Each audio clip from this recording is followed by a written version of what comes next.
Good evening. I'd like to call to order the Royal Oak Schools Board of Education meeting, June 13th, 2024. Can we please stand for the pledge?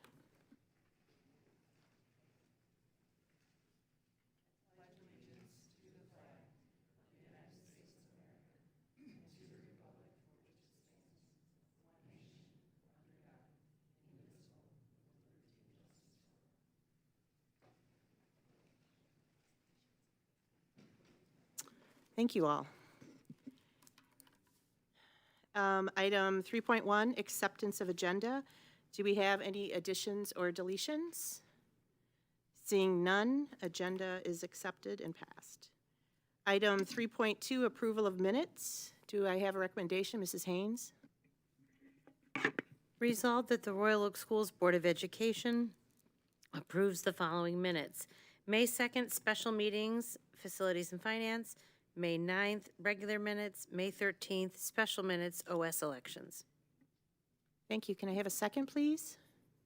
Mrs. Alexander, can we have a roll call, please, Mrs. Anderson? Trustee Cook?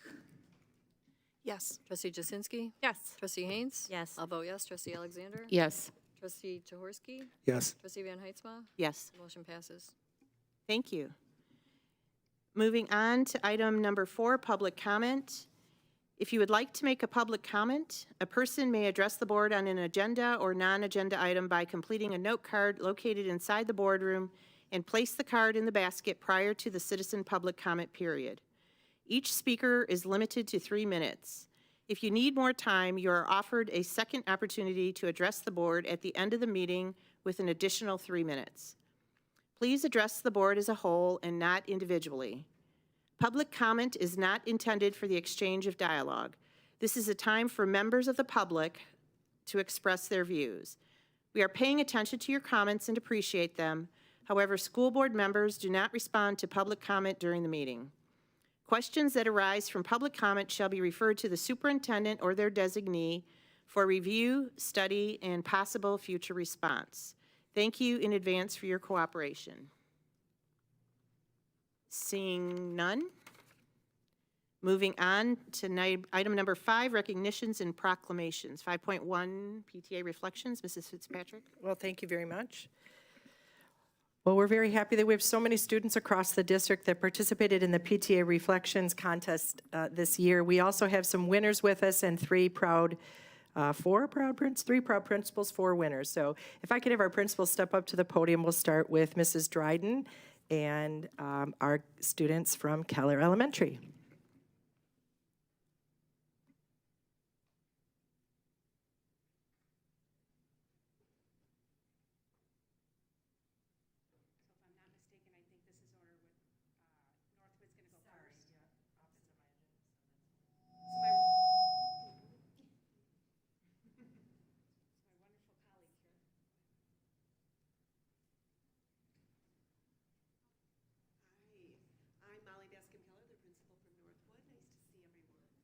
I'd like to introduce you to my wonderful 5th grade student, as of today, 6th grade at Roms, but as of yesterday, 5th grade at Northwood.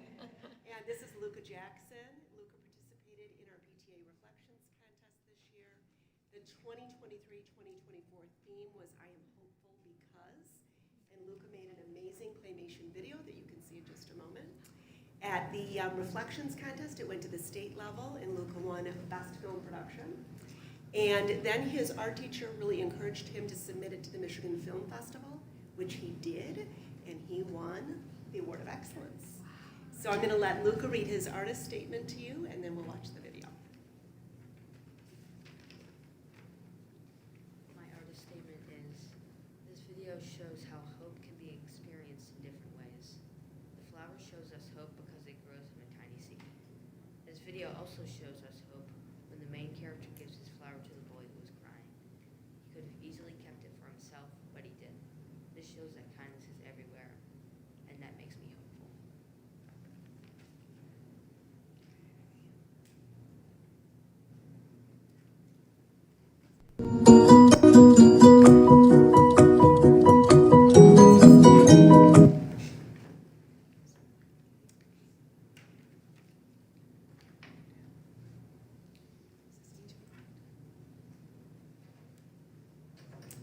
Just a moment, sorry, it's playing on the Chromebook, but we want to make sure you can see it as well.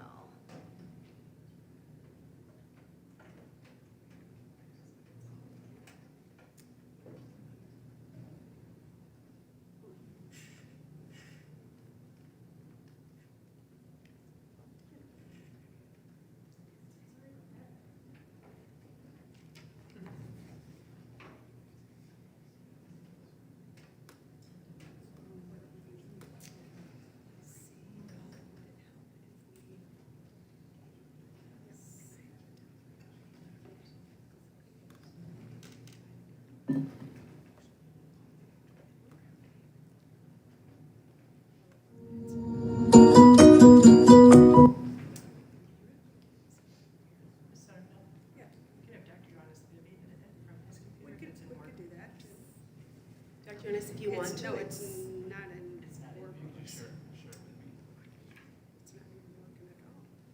It's, yes, I can. It's in YouTube under principal basketball. Wait, here we go.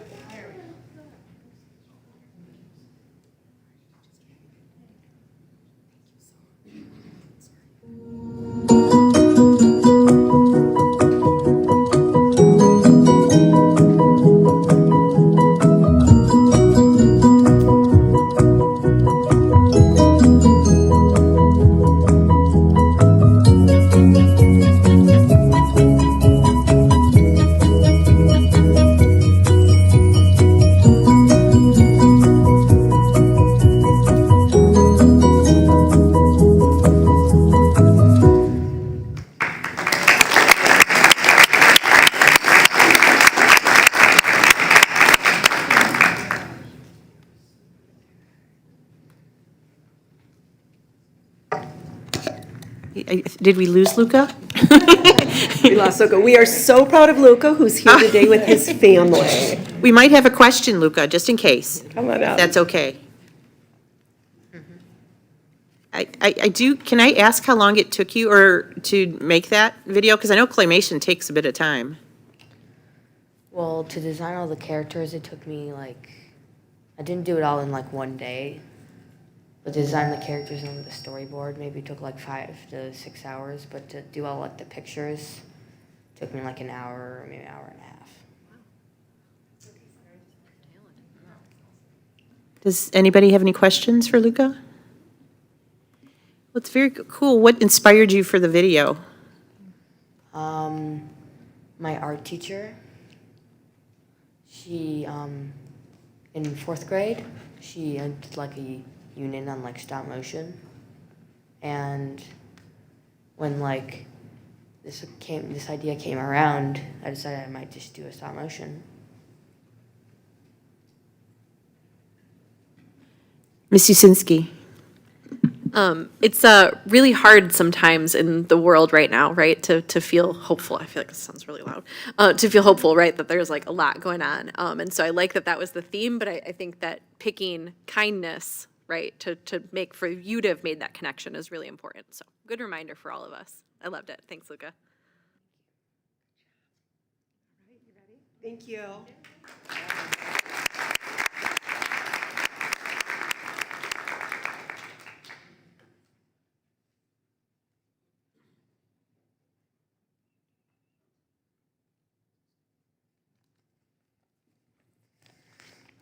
I'm Tim Boyer, the principal at Adams, and it is my honor to introduce Pinar Yamez, who is a former 5th grader at Adams, which is really hard to say.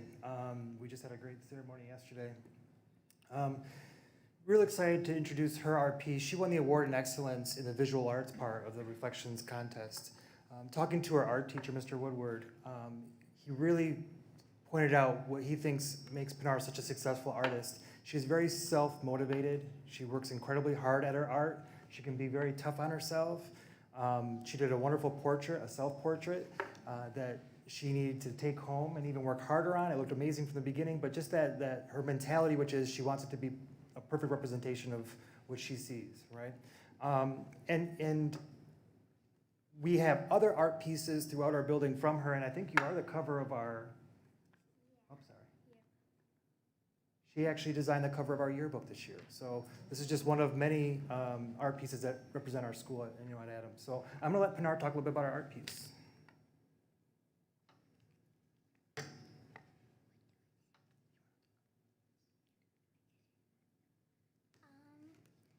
was inspired by nature, and I'm thankful for nature because there's all these amazing animals and we share it with our world.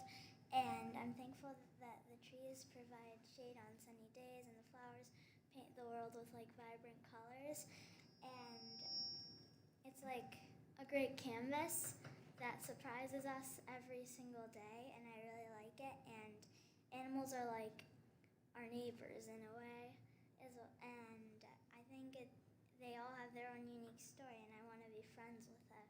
And I know that there's a lot of pollution and climate change going on, and I want to enjoy it while it lasts.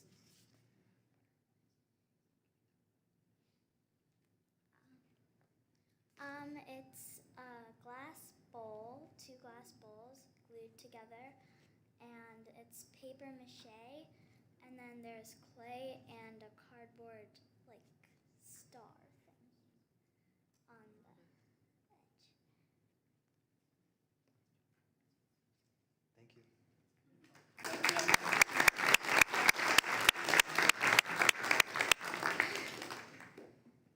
Pinar, how long did it take you to make your project? It's absolutely beautiful.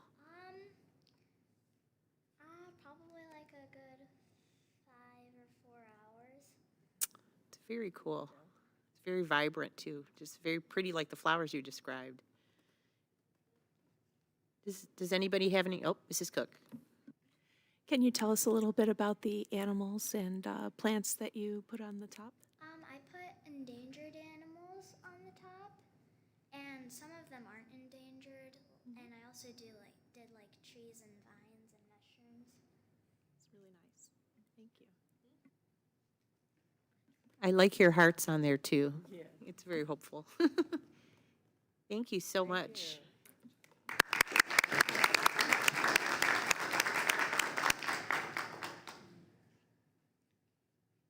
Hello, I'm Marcy Dryden. I'm the proud principal of Keller Elementary. And first we have Clara Gunch, who could make it. She's up north enjoying her summer already, so I'm a little jealous. But she won the Outstanding Interpretation for Photography, and she went to the Nationals and got also awarded excellence as well. So I wanted to make sure that we recognized her too. But I also have the beautiful Maya Omawali here. And just like everybody else, she is a 5th grader yesterday and a 6th grader today. And here, I'm going to let you hold this up because it's so beautiful.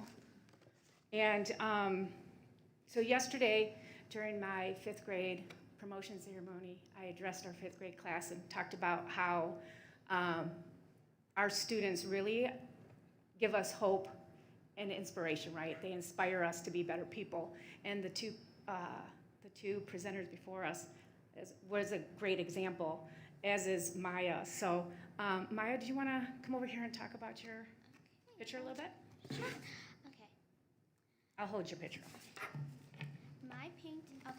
My painting represents me in the present and me in the future because I am hopeful for me in the future, and I'm hopeful to learn the meaning of life and to have a great future. Do you want to talk about what it's made of? Okay, so what it's made of, I made it out of paint, and I also used a little bit of glitter, not that much, but actually I did, and I used acrylic paint, and Yeah, I think it turned out beautiful.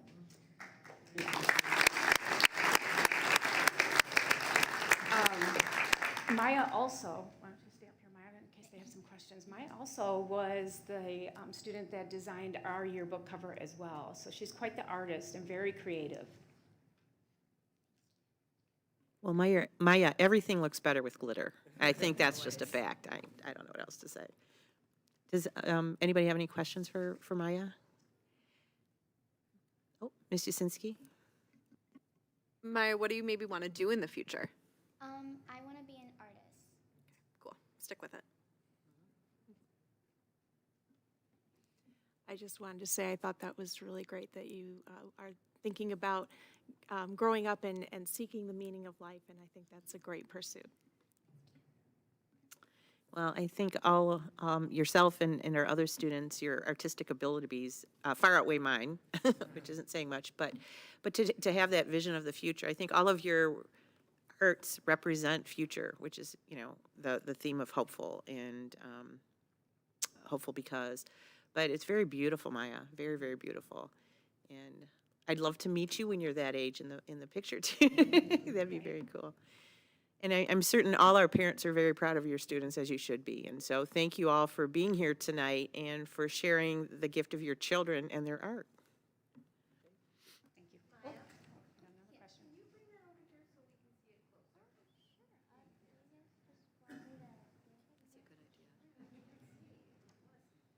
I mean, I can see it up there, but not real well.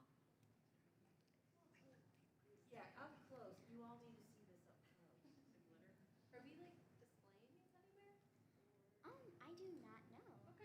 So we actually had it up on, along the hallway, all the participants, we had all their art shown during our International Food and Fun Festival. So there was a little art gallery that we had.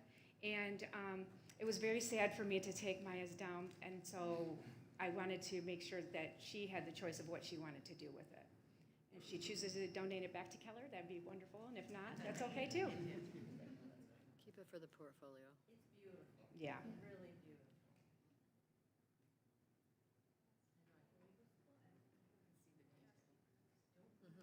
They can see the texture. Can we pass that too, or is it fragile? Not that fragile, but if you drop it. We won't drop it, we promise. Oh, no, I'm not, I don't know.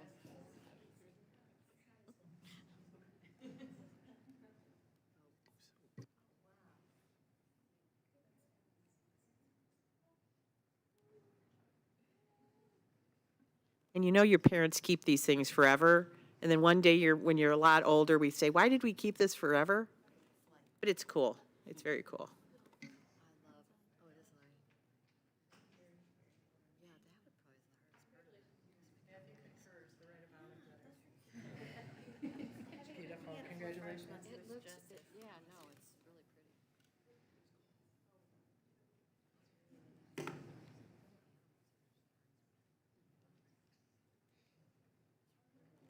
Now I'm hopeful. Now I got a little teary-eyed there, though.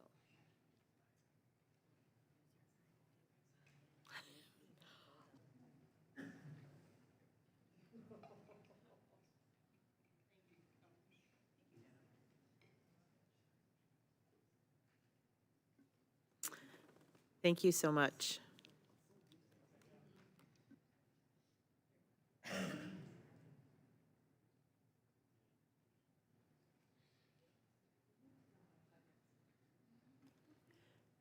Moving on to item 5.2, community supporters. Mrs. Fitzpatrick. Well, thank you very much. As you know, we've talked often about our long-range plan, and we have a goal within our plan, which is actually at the heart of our community and has been well before this long-range plan was written, and that is that we create and establish partnerships with those fellow community members, either in businesses, our families, or all the organizations that support our staff and students.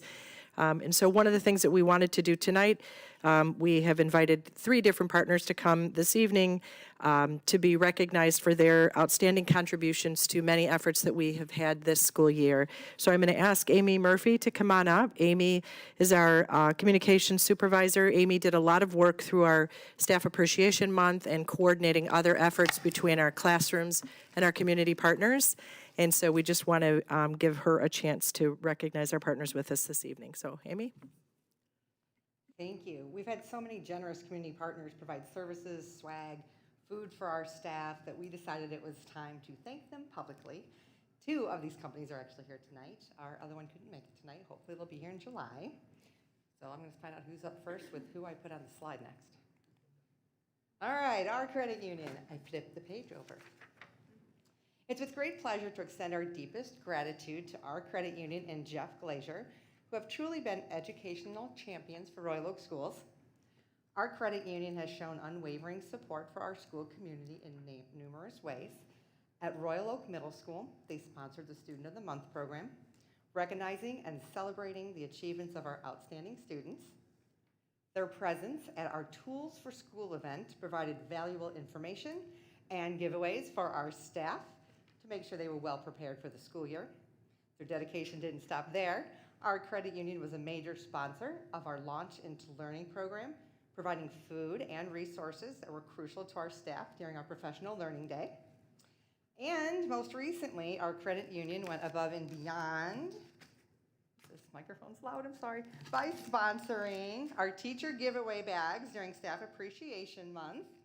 Over 700 bags were filled with goodies and distributed to every staff member in Royal Oak Schools. This generous gesture brought immense joy and appreciation to our hardworking staff.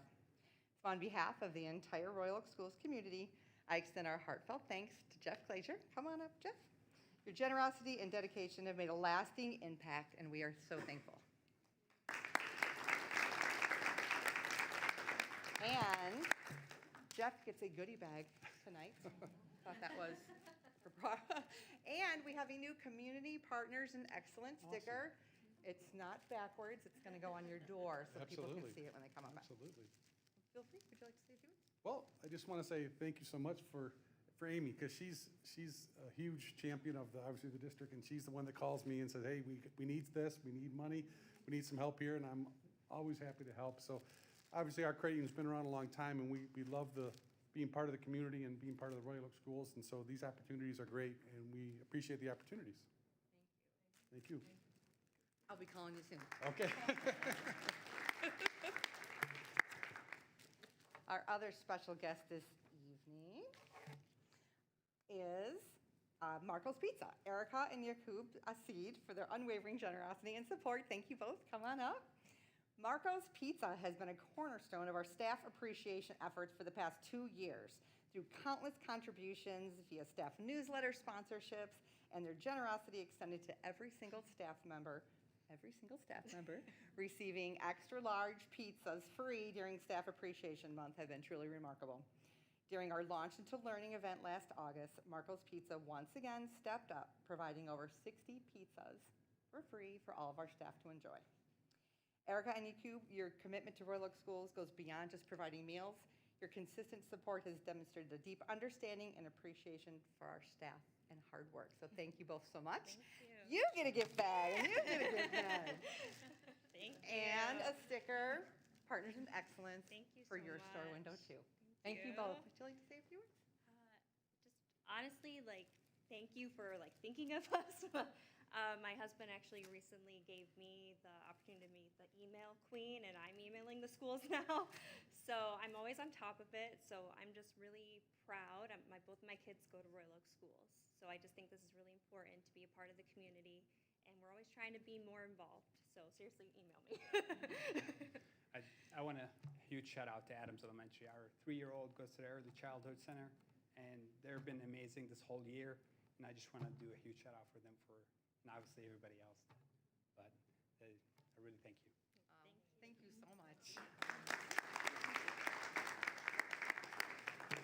I do want to say, I want to also thank you, because I know you employ a lot of our high school students. Because I love going to Marco's, and there's some of the kids that we know. And then, you do a lot of donations as well to the band and the drama kit, a lot of our student clubs. So I know you've done donations to that as well, which I wanted to make sure and acknowledge. So truly grateful for all your support. Thank you.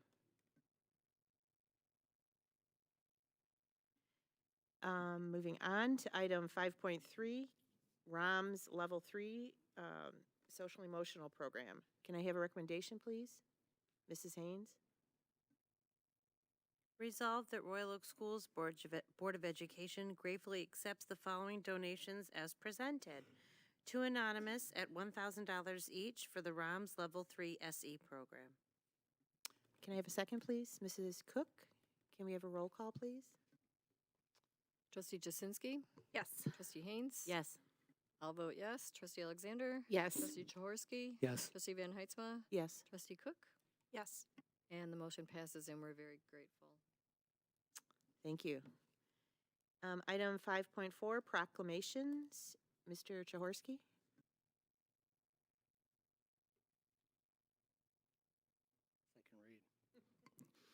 Whereas the Royal Oak Schools is committed to supporting dignity, equity, and visibility for all people in the community, and whereas many students, family members, educators, and community members are part of the lesbian, gay, bisexual, transgender, queer, and/or questioning community, and they contribute greatly to the enrichment of our Royal Oak Schools. And whereas although advancements have been made with respect to equitable treatment of LGBTQI plus persons, LGBTQIA plus persons still face discrimination simply for being who they are, thus making it essential for all districts and all communities to stand up and show support for our students, staff, and families who are affected. And whereas the Royal Oak Schools community pledges to uphold our values and champion our responsibility to protect and support all youth by guaranteeing they have access to learning environments that are safe, welcoming, and free of any discrimination. And whereas June has historically become a symbolic month in America in which LGBTQIA plus persons and allies come together in various celebrations of pride to support the community's right to live their lives out proud. Many school districts across the United States, including Royal Oak Schools, recognize and celebrate June as LGBTQIA plus Pride Month. And whereas despite hardships and discrimination experienced by the LGBTQIA plus community, these individuals have overcome barriers and to be successful in all forms of work, self-expression, demonstrating their perseverance and resilience. And whereas we must continue to support the rights of every citizen to experience freedom from discrimination and recognize the continued need for education and awareness to end discrimination and prejudice. And therefore be it resolved, the Royal Oak Schools does hereby declare the month of June as LGBTQIA plus Pride Month in our schools and invites the members of our community to join us in celebrating our students and staff, regardless of gender identity, gender expression, or sexual orientation. Now therefore be it finally resolved, the Royal Oak Schools will fly a pride flag for the entirety of each month of June unless otherwise directed by the Board of Education. Thank you. Can I have a second? Mrs. Alexander. Can we have a roll call, please? Trustee Haynes? Absolutely. I will vote yes. Trustee Alexander? Yes. Trustee Jaworski? Yes. Trustee Van Heitzma? Yes. Trustee Cook? Yes. Trustee Jasinski? Yes. The motion passes. Thank you so much. Moving on to item number 6, presentations and reports. Item 6.1, student representatives to the board. Did you want to? Yeah, thank you. Thank you. We're very proud that Alex and Matthew are here with us one last time this evening. They are now general citizens of the public, for Matthew going off, and Alex, formerly a senior next year. So we're just really proud that we have students so interested in our board affairs and in the voice of students to be heard by all of the adults at this table and many more represented in our schools who lead work for all of you as students. And so you have really helped us shape this program this year by your attendance here and your advocacy in the schools and talking to your fellow students. And we're going to welcome some of them this evening as well who are here tonight. But as a token of our appreciation, there's a little bag for you there, our one last parting gift for your time and efforts. And I just wanted to give you a chance to, say one last thing this evening at the meeting as we conclude this school year. So Matthew, you want to start? Well, thank you again. And last meeting, I sort of made some final remarks. So I'd like to turn it forward to you, the students here who are going to sort of replace our positions here and on the Finance and Facilities Board. Thank you guys so much for stepping up and being the next generation of this. I think it's crucial that students are involved in their education and the ways in which we can contribute to our community. So thank you for stepping up. I hope you encourage more students, the ones who will follow you, to step up and just be a voice for yourself, for your fellow students, and for those people who can't use their own voices or are not able to. So keep up the good work, and I look forward to hearing from you. I'll be watching all your meetings, so do a great job. I'll be watching out. So thank you, guys. I couldn't agree more. I'm happy that this is moving forward, and everything we did isn't just a one-time kind of deal. You guys can continue our work, and hopefully that snowballs in the future. And just congratulations. Let's give them a round of applause as our thank.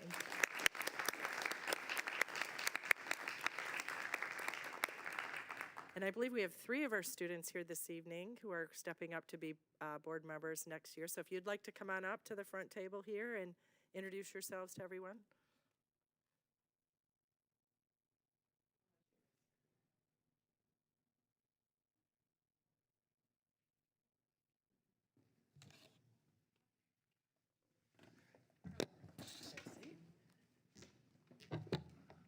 Now I'll be able to hear you. That's important. I'm Charlie Francis. I went to Adams Elementary, and I went to ROMS for 1 year, and then I moved to Virginia, and this is my first year here at the Royal Oak High School. So I believe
about 11 years ago that I sat at a table before Royal Oak School Board, and in fact, it was July of 2013, and I had just been elected and sworn in January of that same year. And one of the things that I wanted to bring to the table in taking over the bench here at the 44th District Court was to really create a dynamic court-school relationship.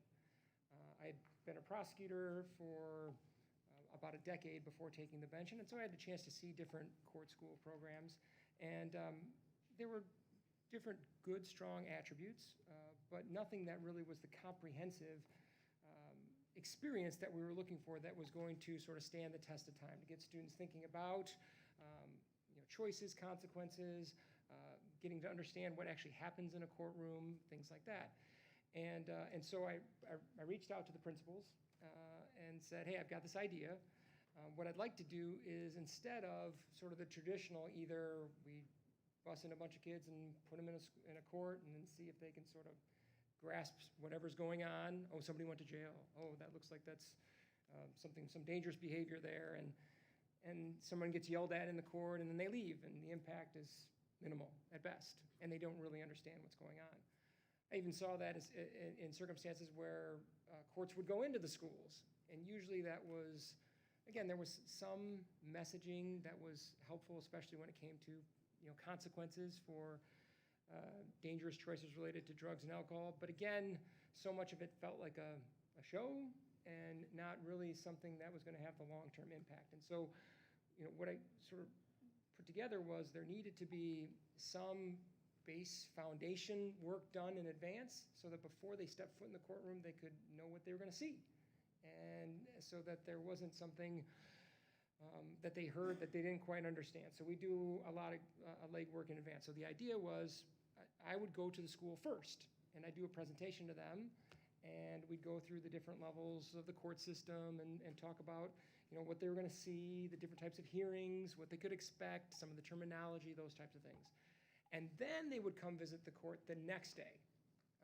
And that way they could, we would, you got to remember, if the first time they saw me was when I was in a robe, that could be very distancing. And so instead, the first time I see them is in their classroom, without I've got my shirt and tie, but no coat. And it's a much more sort of intimate, relaxed setting. So that's how they get to meet their judge for the first time. And so that way we can relax them before they come to court, and they have that baseline understanding. So I put that out there to the principals, and Dr. Parrott was, and I will always remember this, he jumped in right away. And so the first two classes in May of 2013 were Oak Ridge 5th grade classes. And so after that, I took the information that I received from the students and the parents and the teachers and from Dr. Parrott, and put together a presentation to the school board and said, hey, I'd like to, the most important thing I think would be is if it was comprehensive. I mean, it shouldn't be where only certain members of the school population enjoy this experience. And yes, I know it means extra time for the court, but I didn't think that it would cost the school district anything, and it hasn't, other than the time in the classroom, because every year it's a bunch of parents that bring the students to the courthouse. And so I received a great deal of support. I know, Deb, you were there. And so that encouraged us to start in that 2013-2014 school year. And as I was thinking about coming in today, I was motivated by an experience, and I'll get to that a little bit later, about an experience I had with an Oakland 5th grade class today. And so I approached Deb at the pancake breakfast, and I said, I'd like to come to public comment just to talk about some great 5th grade class that I had that came through. And she said, well, maybe we should have just an update of what's been going on. And then after I left that breakfast, I realized that since we missed 1 year of in-person Justice 101 during COVID, we still had some virtual options, but we missed the in-person. That at the close of this year, it did mark 10 years of Justice 101 in person. 10 years of every 5th grade student in Royal Oak getting a chance to go through this program. And once our court merged with Berkeley in 2015, we then added every elementary school in Berkeley. And so this year we saw 27 5th grade classes. So that means that every student before they go into the middle school will have the opportunity to, or has had the opportunity to go through this program. Now, when I first started this program, the other question was, why fifth grade? And, you know, one of the reasons that there are actually several reasons why we looked at fifth grade. Well, because fifth graders are really, I guess, in my day, today's fifth graders are yesterday's eighth graders. And so I wanted to make sure that we got to them while they still were, you know, we reached them before some of the negative decisions that they would be facing really could be expected to have come into their lives. All right, and so fifth grade would be the safest. Plus, they're going into a very large middle school. And so to have that good solid base going into it from at least the knowledge of different consequences for different choices, things like that. And also, I mean, realistically, at eighth grade, I mean, maybe you're not as wowed coming to court as you might be when you're in fifth grade, so you still want to have that wow factor.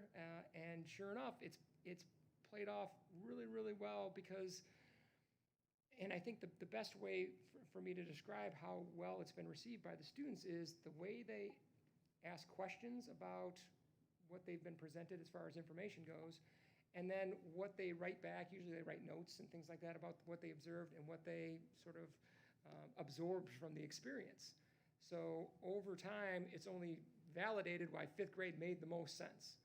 And what was really fascinating for me was realizing that in the last couple of years, my first few batches of fifth graders are now graduated and into college. And we actually have had two former Justice 101 students who are now in college who have served as summer interns at the court, which is a really cool connection and lineage for the program itself.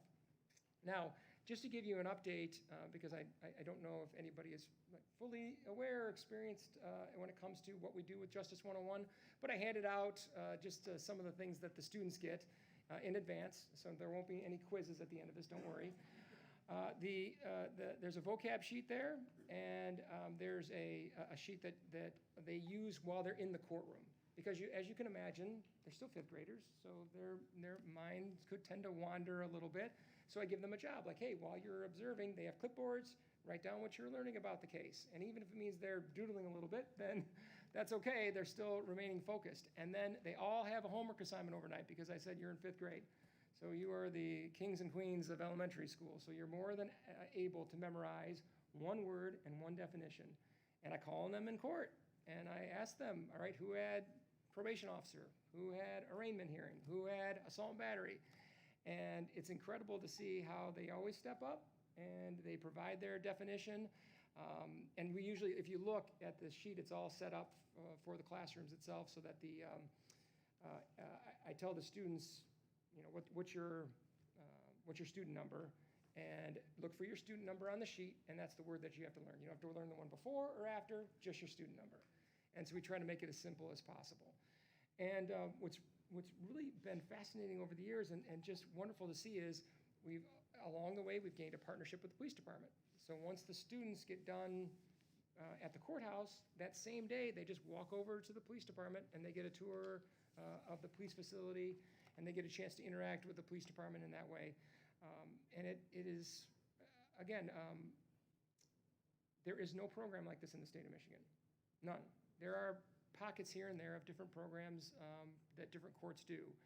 And I say it says so much, I believe it says so much about our community that this is a program that everybody has gotten behind. The students, the teachers, the school board members, our staff at the court, we love it. You know, administration, everybody has gotten behind this program, and look at its impact. I mean, every single student that was honored today, I knew all of them. Pinar and Amaya and Luca, I met them all this year. Clara, who wasn't here today, I've met them all. I worked very hard to memorize their names, but I do tell them, like, I do see another set of 30 students each time. But if you think about it, it's thousands of students over those 10 years. And I would invite members of the school board here, if you do have an opportunity. I mean, it does take time, but it's usually around a lunch hour. I'm there it's going to be, this coming year, it's going to be a Monday. So Monday, I'm in there usually around the lunch hour. I'm there for an hour and a half. You're welcome to come anytime. And then on Wednesday mornings, you can come in and see, because What we do in particular to tailor it for our students is they don't come on Fridays. Fridays are felony docket. That's going to be our most serious and sometimes maybe not appropriate cases for them to see. But Wednesday's our probation docket, so it's all going to be misdemeanors. It's going to be your first and second offenders, and it's going to be cases primarily, and I ask the students this on, the day before when we see them in advance of court, I tell them, see how many of our cases involve drugs and alcohol. All right, I want you to pay attention to that. And then when they're done watching, I say, all right, how many cases did you see? And usually it's like 80 to 90%. And it starts that conversation. Because when you get a chance to come see what we do, the manner in which I present to them the information, it's really instead of telling them, okay, because that's not as effective. Don't do this, don't do that. Over time, the impact of a statement like that is only going to be as helpful as the person who told you don't do it is standing by you, all right? Instead, we provide them information so that they can come to the conclusion themselves, all right? If I'm, one of the things that we talk about, I say, all right, I can't predict the first time you're going to be confronted with drugs or alcohol. I don't know when that day is going to be, and it would be fantastic if your mom or dad were right there to say, don't do that, okay? But that's not how it's going to happen. And the person who's offering you those things, they're probably going to be your best friend, someone you've known your whole life. So that's going to make that choice even harder. So when I go to the classroom, I talk to them about things like the consequences, such as criminal records and the impact on the community and the impact on themselves, so that they can then come to the conclusions like, wait, if I do that, then maybe I don't get into the college that I want to go to. Maybe I have a criminal record and I don't get the job that I want to. And then they're making the decision. And, and I guess in my experience, we have our principles and norms we get from our parents, and then we get from our educators. And then over time, we fashion our own. And we take what works for us. And so my goal is, and this is the big talk that they get, and I think every fifth grade teacher has probably heard me say this a million times. I'm like, my job is to give you information. And we're not scared of information. When I tell students, like, when you turn 18 years old, you're going to get that's the time you're eligible for an adult criminal record. Okay, it used to be 17. It changed in October of 21. Now it's 18. And I said, you might have older cousins, brothers, and sisters that are 18. Some, juniors and seniors in high school are 18 years old. And I said, I always tell them, I'm like, so I'm not telling you this now so that you're afraid, oh my gosh, when I turn 18, if I even make one bad choice, it's going to ruin the rest of my life. No. I'm giving you this information now because information is power. I want you to live your best life. I want you to get your best life. And you are all basically good. So basically good people, if given the right information, what do they produce? They produce good decisions. And so we talk about making sure that we use this information to protect ourselves. And what's really interesting is that when I go through the different levels of court, there are also opportunities to talk about, other things other subjects that are very important to them. And will be important to them as they grow up. For example, when we get to probate court, we have a nice little discussion about wills and all that kind of stuff, but we also talk about mental health. And we talk about the fact that when we were fifth graders, when I was in fifth grade, 38 years ago, when I was in fifth grade, if somebody was suffering from depression or anxiety or had mood swings or had, outbursts or things like that, how would fifth graders back then react to it?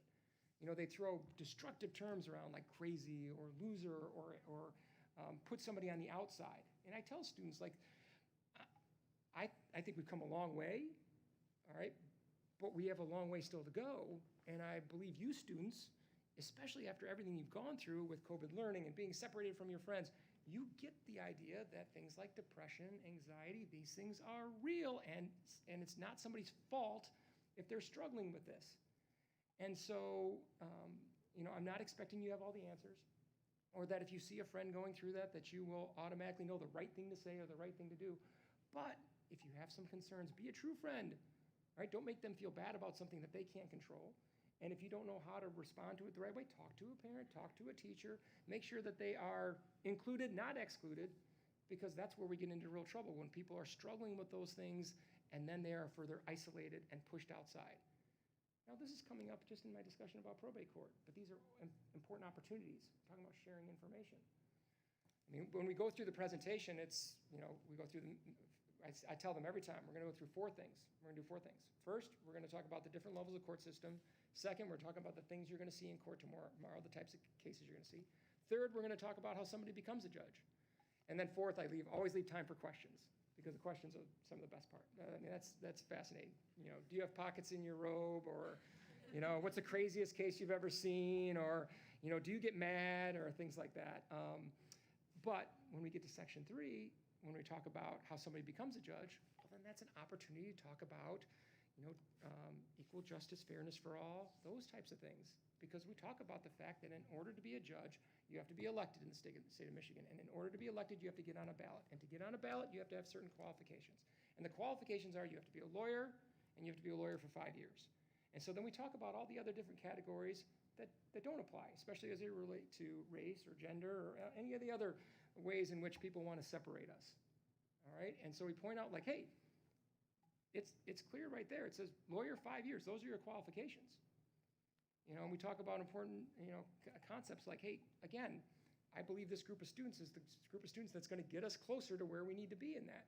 But we all have to come to, I tell the students, we have to come to 2 conclusions in order to get to where we need to go. One, we have to decide that when we look in the mirror, there's nothing about us that disqualifies us from not just being a judge, but being a teacher, doctor, lawyer, whatever it is that you want to do. All right? When you look, there's nothing about you that disqualifies you. All right? But you can't just believe that about yourself.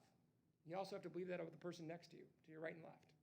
All right? And I said, if you believe that about yourself and you believe that just as strongly about the person next to you, then we'll get a little bit closer to where we need to be.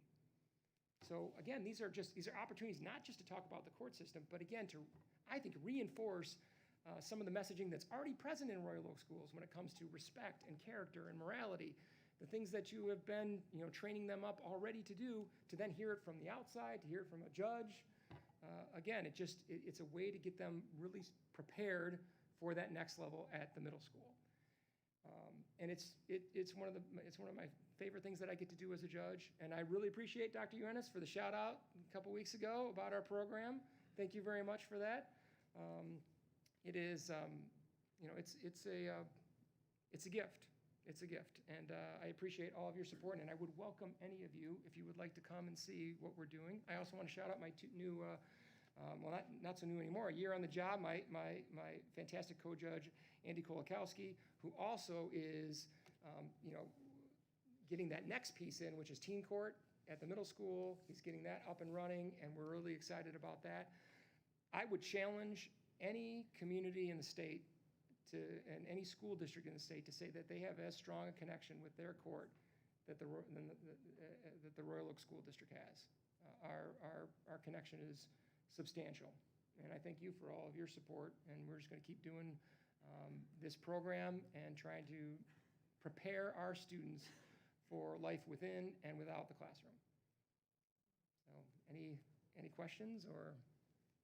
All right. Start at the end. I don't call on them. Start at the end. It's okay. Mrs. Cook. I just wanted to say that I can attest to this being a terrific program. I had the opportunity to be a chaperone when my son was in the 5th grade, coming from Northwood, and it was just a great experience. The kids were able to come into the courtroom. They got to go into your chambers. They listened to the various cases that came before the court. There was even kind of a recess where one of the defense attorneys came in and talked about his role in the court. And yeah, I probably still have this packet somewhere floating around my house. And I remember my son, you know, studying the word and being prepared. And so I just want to thank you for bringing this to our students. And I think that it's really a great program that I hope other communities can learn from, because I think it's really worthy of being replicated. So thank you so much. Thank you. Hi. I just wanted to say, my son was in that first group of yours from Oak Ridge, and I remember him with his word and how excited they were, and the jokes, of course, that my husband had with him, like, don't get thrown in jail and such. But it was such a great program. My daughter went through it, of course, as well, and now she's pre-law. So maybe what you did with her made her want to be a lawyer. Here's hoping. But no, thank you. It is, I wish we had that when we were kids. I think that would have been really cool to check that out. But thank you for all you do for our city and also for our students. Thank you. When we talked at the pancake breakfast, I believe you had had a couple kind of remarkable experiences with a couple classes. Yes, I was gonna save that for the grand finale, so to speak. So one of the things that we do try to focus on in the way in which we deal with probation in our community, and one of our, I guess, a shared vision that Judge Kolakowski, myself, and our good friend late Judge Jamie Wittenberg also had, was focusing on recovery and rehabilitation, which I, in the end, find to be much more in the way of law and order than just simply putting somebody in jail, because the whole goal is to prevent future crime, and the best way to prevent future crime is teaching someone who has committed a crime how to not ever do it again, and identifying those underlying issues. And so that's one of the things that I really wanted the students to also see, is that, and we talk about this, the people that are in court, there's this idea that they're bad people. And most people in our court, they're not bad. You know, there are, again, I was a prosecutor for a long time. I did domestic violence, sexual assault. I know what evil looks like, all right? And the wonderful thing about my career path is that I then know that that group of people is so disproportionately small to the rest of the population. And everybody else that finds their way in the court system, you know, there might be a serious issue that's going on, but if you identify it, there's a basically good person that's there. And so the last thing I would want is for a kid to hear that maybe an aunt or an uncle had committed a crime and then automatically assume, well, my aunt or uncle's a bad person. And so then we see that, hey, there's a consequence, absolutely a consequence. But if a person follows through on that, they can come out the other side the stronger person for it. And what I was overwhelmed, really, it was quite an emotional moment, actually. I had actually two fantastic, I have great fifth grade classes, so I hate to elevate any over anybody else, but this year there were two really strong Oakland classes, Oakland fifth grade classes, and one in particular, they came to their court visit for Justice 101, and there was a gentleman there who had been struggling with addiction his whole life, and I had made a decision to get him into a inpatient rehab facility. It's a 28-day rehab facility, and we set a review right when he got out, all right? And he completed that. And his mom was there in the court. And so we are just at the beginning stages of recovery with this gentleman, just at the very beginning. I mean, we're talking edge of the knife, you go one way or the other. And so any form of encouragement, we need it, all right? Because he's got, you know, he's got relentless demons that are trying to get him back into old ways and old behaviors. So he comes up, and my students are there. So the students sit where the jury sits, actually. And he comes up to the podium, and he's talking about his experience there. And his mother then speaks about how she tried over and over again to get him to go to rehab. And, you know, the court pushed him there and got him, and how excited she was for this. And I said, all right, well, great job. You know, we're going to continue to work hard. We're not done yet. We got plenty of work to do, but this is really encouraging. And I gave him an next review date. And as he started to walk away from the podium, the Oakland students on their own gave him a round of applause. On their own, organically. I didn't ask them. I didn't instruct them in any way, shape, or form. Now, what's really interesting about the same group of students, the same group of students, is that day I had a person who, unfortunately, had provided some false information to the court. And that's another thing that they get a chance to learn about. Like, I always tell them, like, hey, if you've made a poor choice and then you hide it or you lie about it, I mean, you usually get caught, right? And then isn't the punishment always worse? And so it's, you know, in that circumstance, the person had actually come all the way up from Atlanta. And so I did give them credit for showing up and acknowledging that they had lied, but there had to be some consequence. And so we essentially gave her a day in jail. Okay, that was going to be the consequence. But I knew that she had, there was a ride that was going back to Atlanta. All right, so this is about 10 o'clock in the morning. So I said, all right, you do have to feel the weight of your choice, but I'm going to let you out at 3 o'clock so that you can catch this ride back to Atlanta. All right, I want to give you credit for showing up on this. And so the students were there and they heard all of this. And then I happened to go back later that week to answer some follow-up questions from the students. And the teacher said to me, you should know this. The students were listening, obviously, because all of a sudden, we're in the classroom, we're back after our visit, and we're, going through some things in the classroom, and she goes, and all of a sudden, the students start clapping. And I'm like, why are you clapping right now? And the students say, well, it's 3 o'clock, that lady was released from jail. So I thought was remarkable and needed to be highlighted. So when I saw you at the pancake breakfast, I said, we need to get this out to the community as a reminder of the quality of the students that we have in this community, the empathy, the compassion, which again, I think is a mission of this district. And it's been clear from the time they start, wherever they find their way into the program, whether it's kindergarten or 11th grade, it's reinforced. And the harvest is easy to see. So, yeah, thank you for that. I was very glad to talk about those students.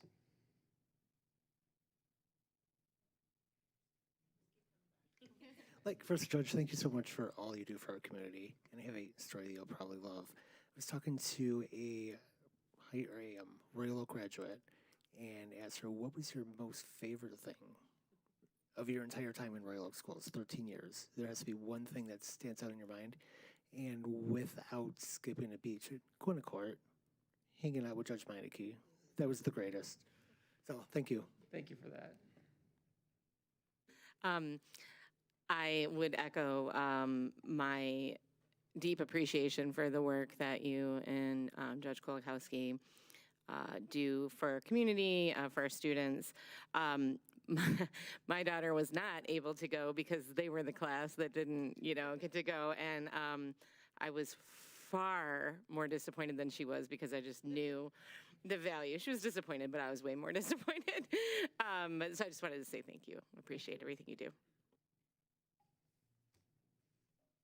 Maybe we could make sure that those 10th graders get to the court this year?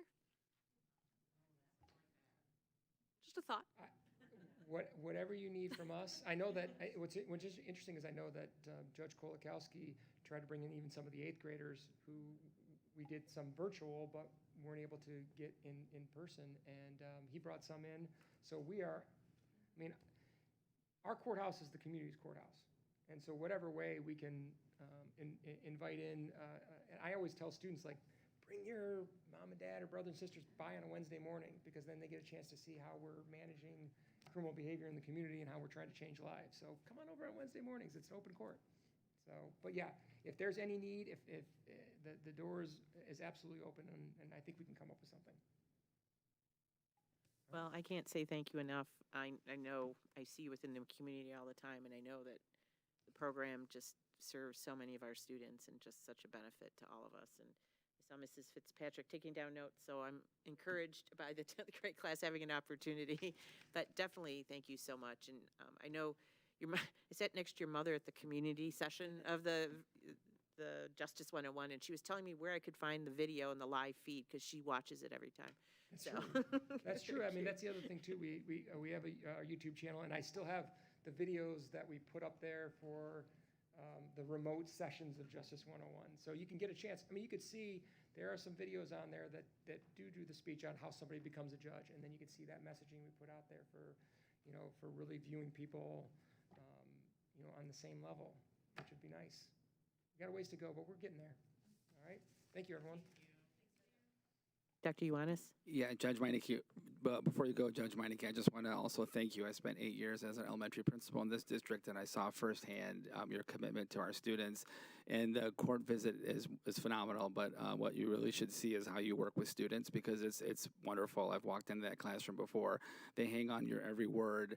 You're so engaging. You love kids and human beings, and that's easily seen.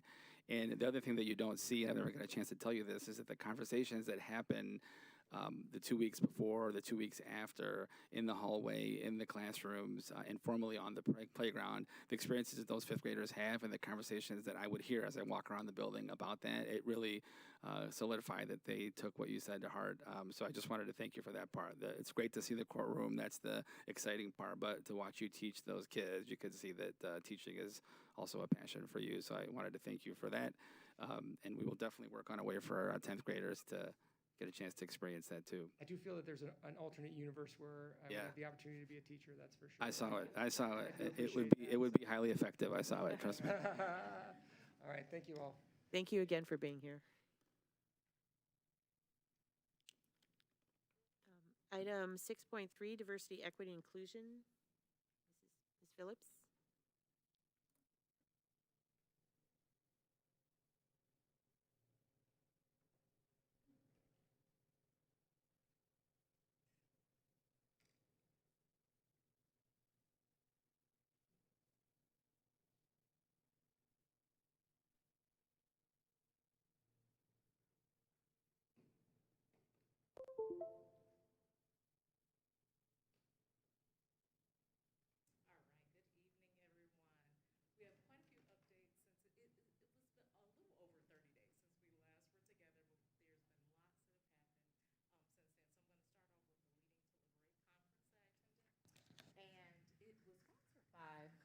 Thank you.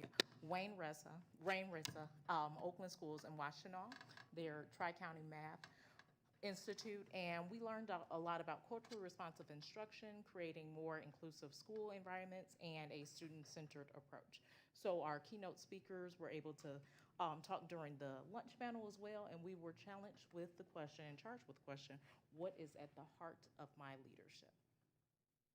There, I attended a few sessions, and one with Dr. Jay Barks for designing our schools for liberation. He took a lot of resources from the National Equity Project, and we teamed with different districts and came up together with our ideal liberated schools. So a lot of our schools, the heart of them were the student-centered and student-led. We talked about expressing ourselves as for the students, and then them having joy and curiosity and sense of belonging. And here's the one from my table. We talked about this liberated school where the students would have more choice in what they were learning, and they would feel like everything was definitely centered around them with joy, love, and community. And I love the one that said it feels like love, that we are hopeful, and that the students would have peace and be free and courageous. So we were so excited to come together to talk about what those schools would look like. And moving on, I went over to the Royal Oak Public Library and met with their director and their youth services supervisor, and we talked about just different things that our JEDI committee has talked about for library partnership ideas for the future. And we talked about some collaborations with friends of the Royal Oak Public Library, maybe doing a used books book fair for our students here, and Friends of the Library bookshop visits, and then other field trips where they would just do research visits or wax museum presentation preps for our elementary students, and classroom event correlations where they would team with the teacher and just talk about different things that they can do during that visit, book talks and intro to the library, and just to get the students more accommodated to visiting the library and actually applying for the cards. We said that maybe we can, in the future, connect the application to our annual enrollment. So during that visit, we just talked about a few things and looked into the bookshop for the Friends of the Public Library, and even talked about how more things that they've implemented create more access, so like their Royal Oak Public Library app, and then the access to very convenient and inexpensive parking as well. Then we're moving over to the Systems of Inequity series that I mentioned earlier in the year. So we wrapped up on May 29th, 2024, but over the year, we've had different sessions. Session 2 focused on student absenteeism and student attendance and addressing student absenteeism. And Session 3 talked about the disparities in student discipline, so we talked about diving into discipline data there. And then Session 4 talked about just AP courses and different things for the Bell framework and our own Oakland Schools data that correlated to that. For Session 5, we wrapped up with a with a superintendent panel and consultants panel where the Oakland Schools consultant, diversity, equity, and inclusion consultant, Cornelius Godfrey, kind of moderated the panel, and we talked about different things that we can do in our schools to create more equity. Just recently, we had our last JEDI meeting, and we wrapped up with different things that we have accomplished in just 3 meetings that they had throughout the year. So we've added the Royal Oak High School Student Voices. We've advised on and participated in the district-wide implicit bias, PD, topics and activities. Some of our JEDI members have volunteered during my DEI student presentations at the classrooms. They've advised on district-wide LGBTQ+ support bias, PD topics, policies, and procedures. And we've also built a trustworthy team and sense of community, assessed, analyzed, and advised on district-wide equity issues, and they also advised on the PTA DEI Council survey that went out to schools. Throughout the year, they've also looked over with me the Royal Oak School Strategic Plan and tied different activities that JEDI can do to help to move forward with everything. So enhancing authentic learning experiences, we talked about teaming with the library, and different mentorship and programs and mentorship connections, and also looking into how we can create more equity with our sports funding and field trips and PTA funding. Towards the end of our meeting, we were able to hear from Justin Betcher. He's the Community Engagement Manager for Affirmations in Ferndale. He talked to us about different things that we can do as a district and community for LGBTQ+ support, and we are teaming with Affirmations to look into more professional development for our staff for next year. For future plans, we are looking more into mentorship programs and connections, field trip streamlining, career days and career fairs, and sports and fine arts equity efforts. Moving forward, I've been working with Royal Oak, our Royal Oak Community Coalition, and Oakland Schools to plan for our Royal Oak Juneteenth celebration that is coming June 19th. It's going to be from 3 to 8 at the Farmers Market in Centennial Commons Park. We've also been working with the Hamer family descendants, so we are all on the planning committee together to create 3 different things: education, entertainment, and engagement. I was able to help them secure their keynote speaker, so I'm really excited for this event, and I'm hoping that you all can come out. We initially were going to have our diversity club from the high school have a table, but unfortunately some plans changed, but we still have a lot of student volunteers who will be helping throughout the event, so please come out if you can. And I was just invited to the Boys College Summer Literacy Institute by Oakland Schools. They are again teaming with Rain Rissa to come together to look at different things that we can do to create more opportunities for further enhancement with our literacy programs. And we are going to have a 2-day Summer Institute looking into this. They want to, for next school year, have Royal Oak to be a host for this. So we are hopefully going to be the roster for that.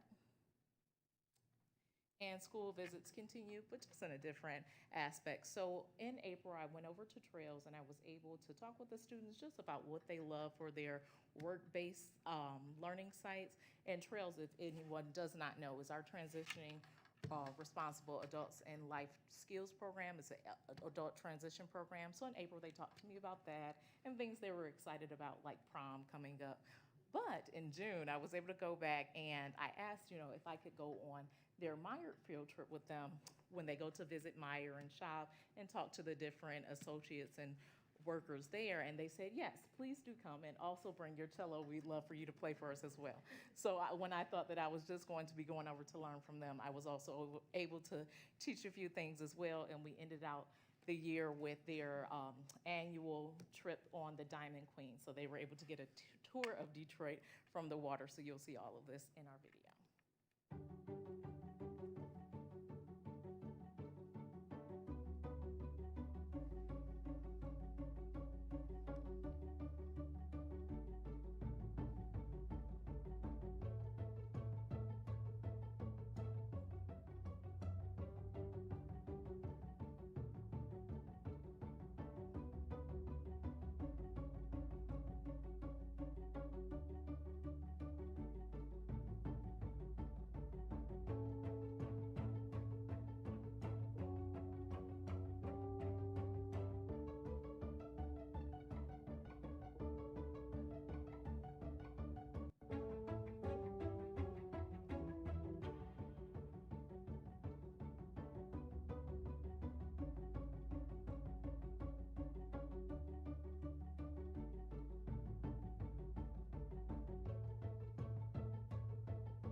Thank you.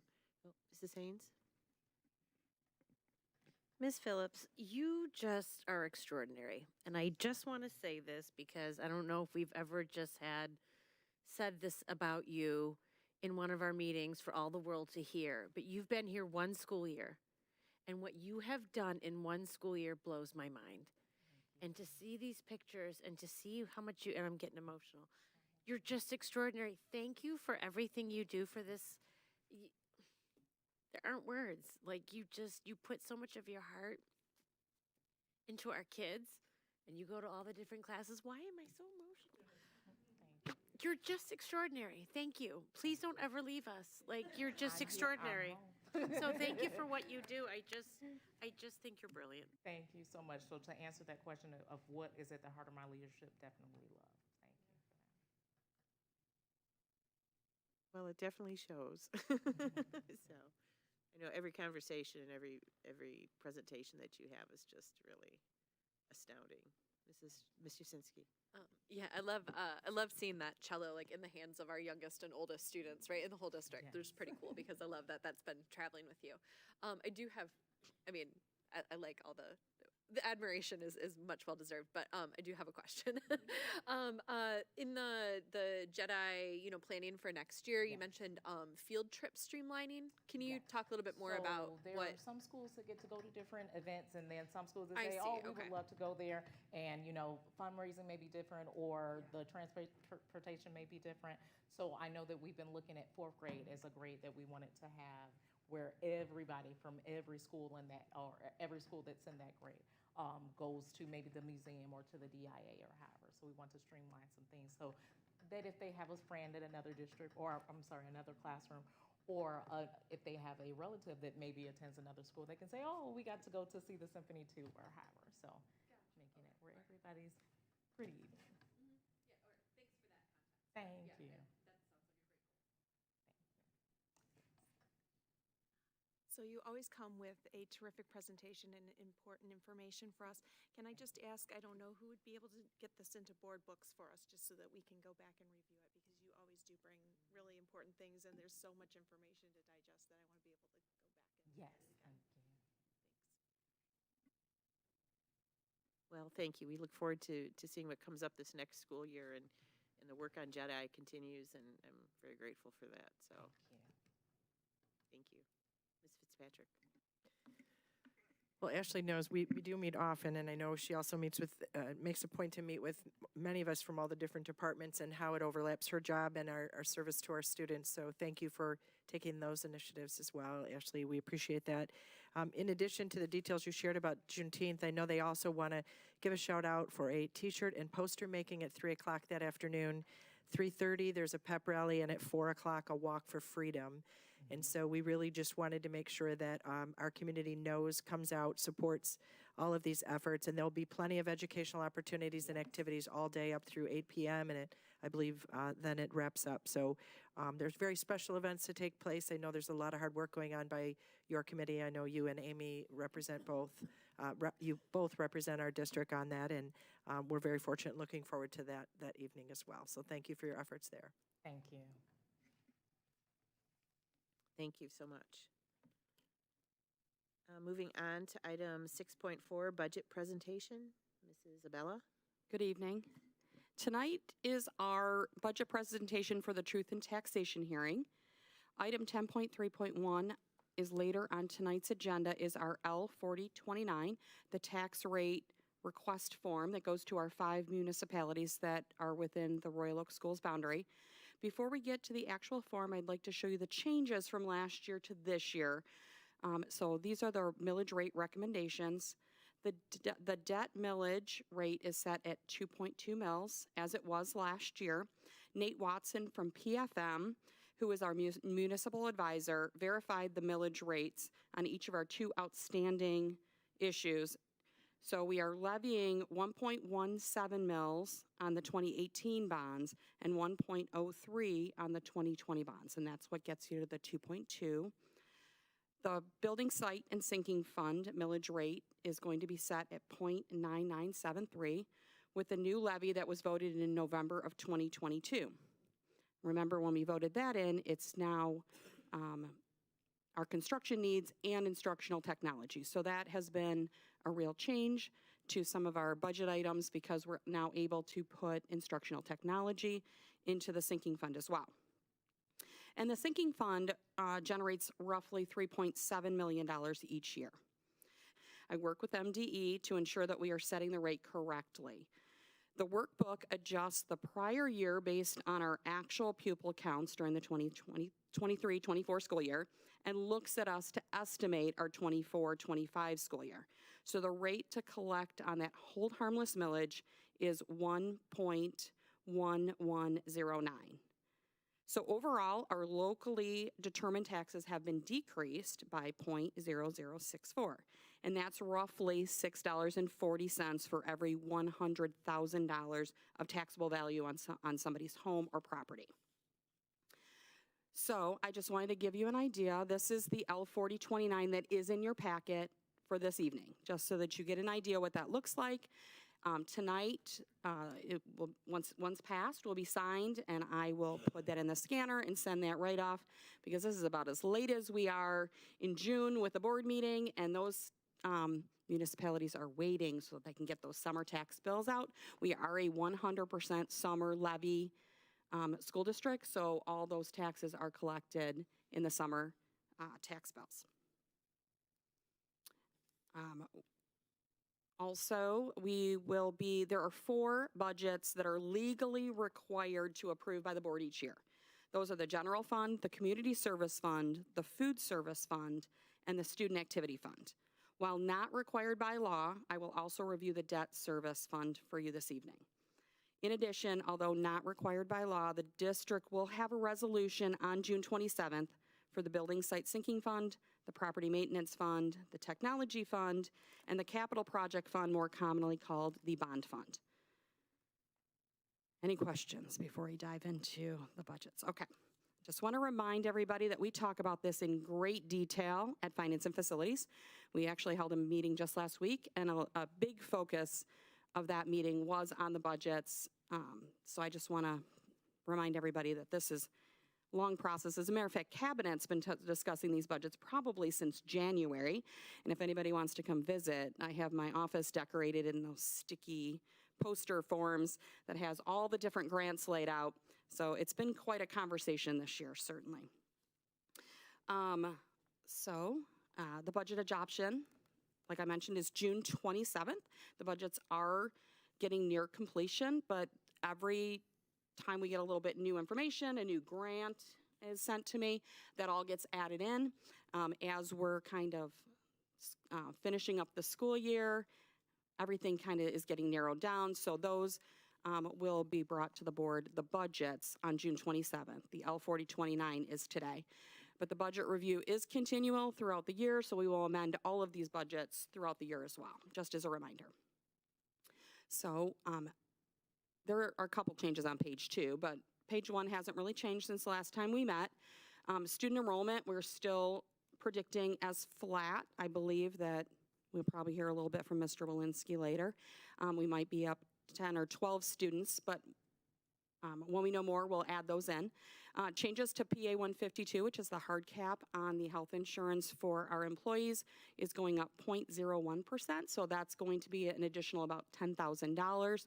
Retirement, our 147A, increases are not available yet, so that has not been included in the budget, so there could be a slight increase, and once we have that information will get included. I shouldn't say that.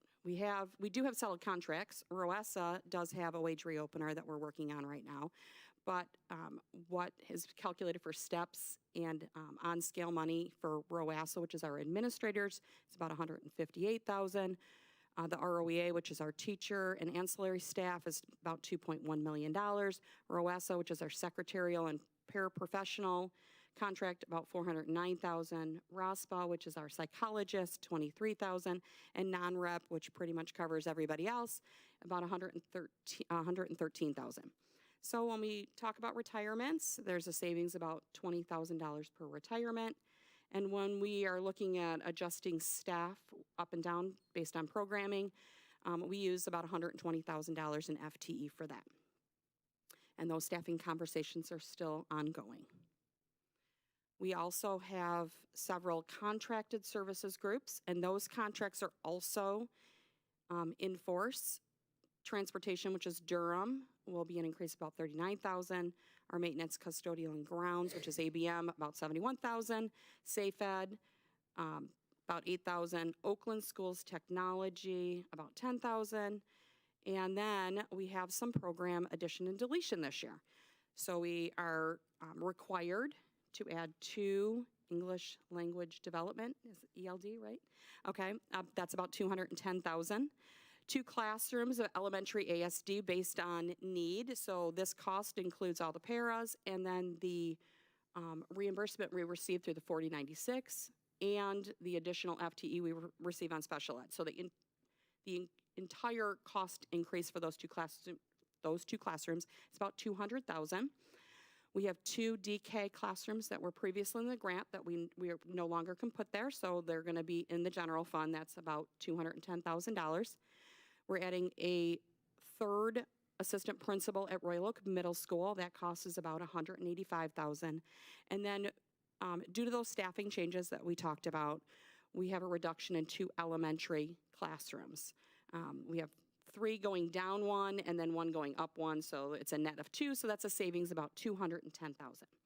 So all of that to say that we start with last year's structural deficit of about $1 million. All those items that I just went through, so the impact for known items to our budget is about $4.6 million. These are the things that are still outstanding, the state budget. I haven't heard anything else. Even while I was sitting here tonight, I checked some of the websites, including Michigan School Business Officials. There hasn't been any changes. Somebody else has heard something that's come along. I'd love to hear about it. Contract negotiations, I already mentioned. We have a wage reopener for ROESA. We're waiting on those retirement rate increase and any other staffing changes that we might have. So this is where we are right now with the state budget. The governor's recommendation was $241 a pupil, which is what I've used in the budget. I've used the governor's recommendation. I believe most districts around us are using the same. The House, $217, and the Senate, $302 per pupil. Just want to, some of these things are just in here so that we can talk about them. 31AA, which is the grant for mental health and security. All 3 branches, a little different, but all 3 branches still have it in their budgets. 31A, which is our at-risk funding, still included in all 3 branches of the budget. That's important funding. Each of these grants is about $1 million, so to see that continue is important for Royal Oak Schools. 20F is a categorical that we receive on our state aid. It is going away, so this year it's a reduction to Royal Oak Schools of $250,000. Next year we will lose the other $250,000. So it's just an important point I wanted to tell you about that. That is funding that is going away for us. So that impact of those items under the governor's budget is about $1 million, the House $750,000, and then the Senate $1.25 million. So I just want to point out where those increased or budget impacts and how the 3 different branches and then what it would do to us. So under the governor's proposal, we're looking at a structural deficit of about $3.6 million, the House 3.8, and the Senate 3.3 million. So this is where these are today. Like I said, they may change a little bit between today and June 27th. We're adding everything as we can. The final amendment for the 23-24 school year is about a structural deficit of about $1 million. And then the original budget for 24-25 is just about $3.9 million. Any questions on that before we move forward? Okay.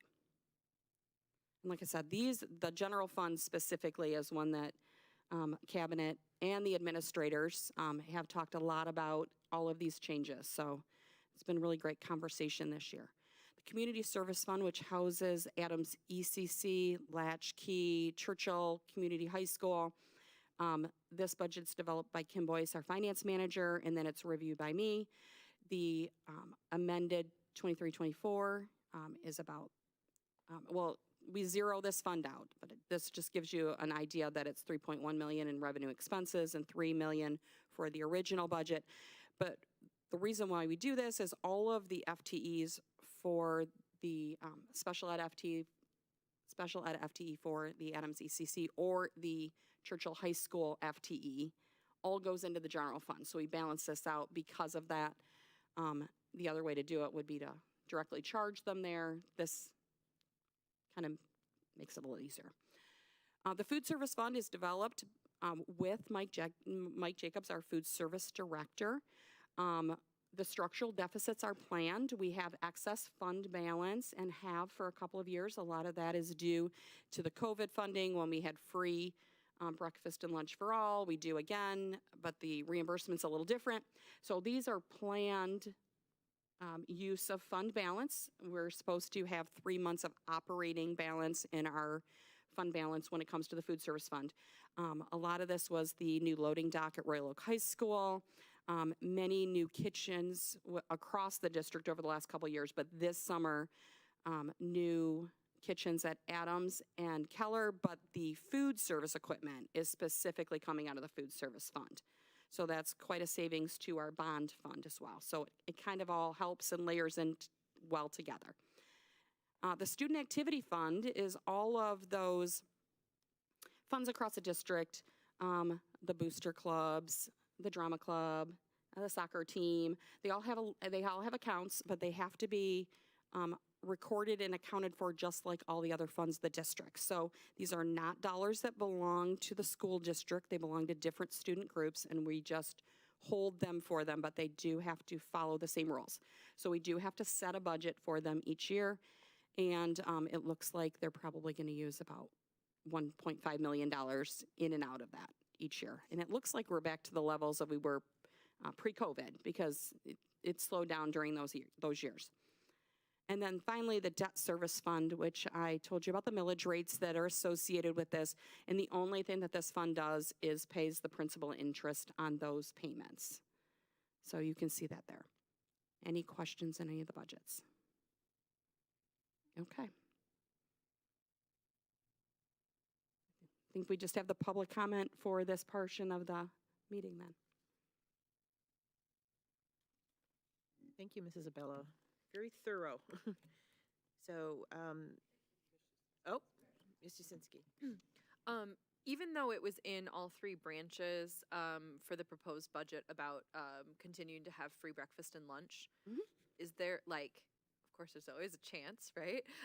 If that were to not carry forward, do we have a plan for where funding, like, I don't know, is that going to change any of these numbers drastically? I mean, I know it will just go back to obviously families paying for it. But correct. I mean, that was encouraging that not only did they put it back in the budget, all three branches for this year, but they also put it in at the levels of spending for the 23-24 school year. So I think it was more popular. One of the things that was important, which is I'm glad you brought this up, is that we still need families to fill out free and reduced lunch because they want it to go to the federal free and reduced lunch program first, then the rest of the reimbursement comes from the state. So the more we can save for the state program is better.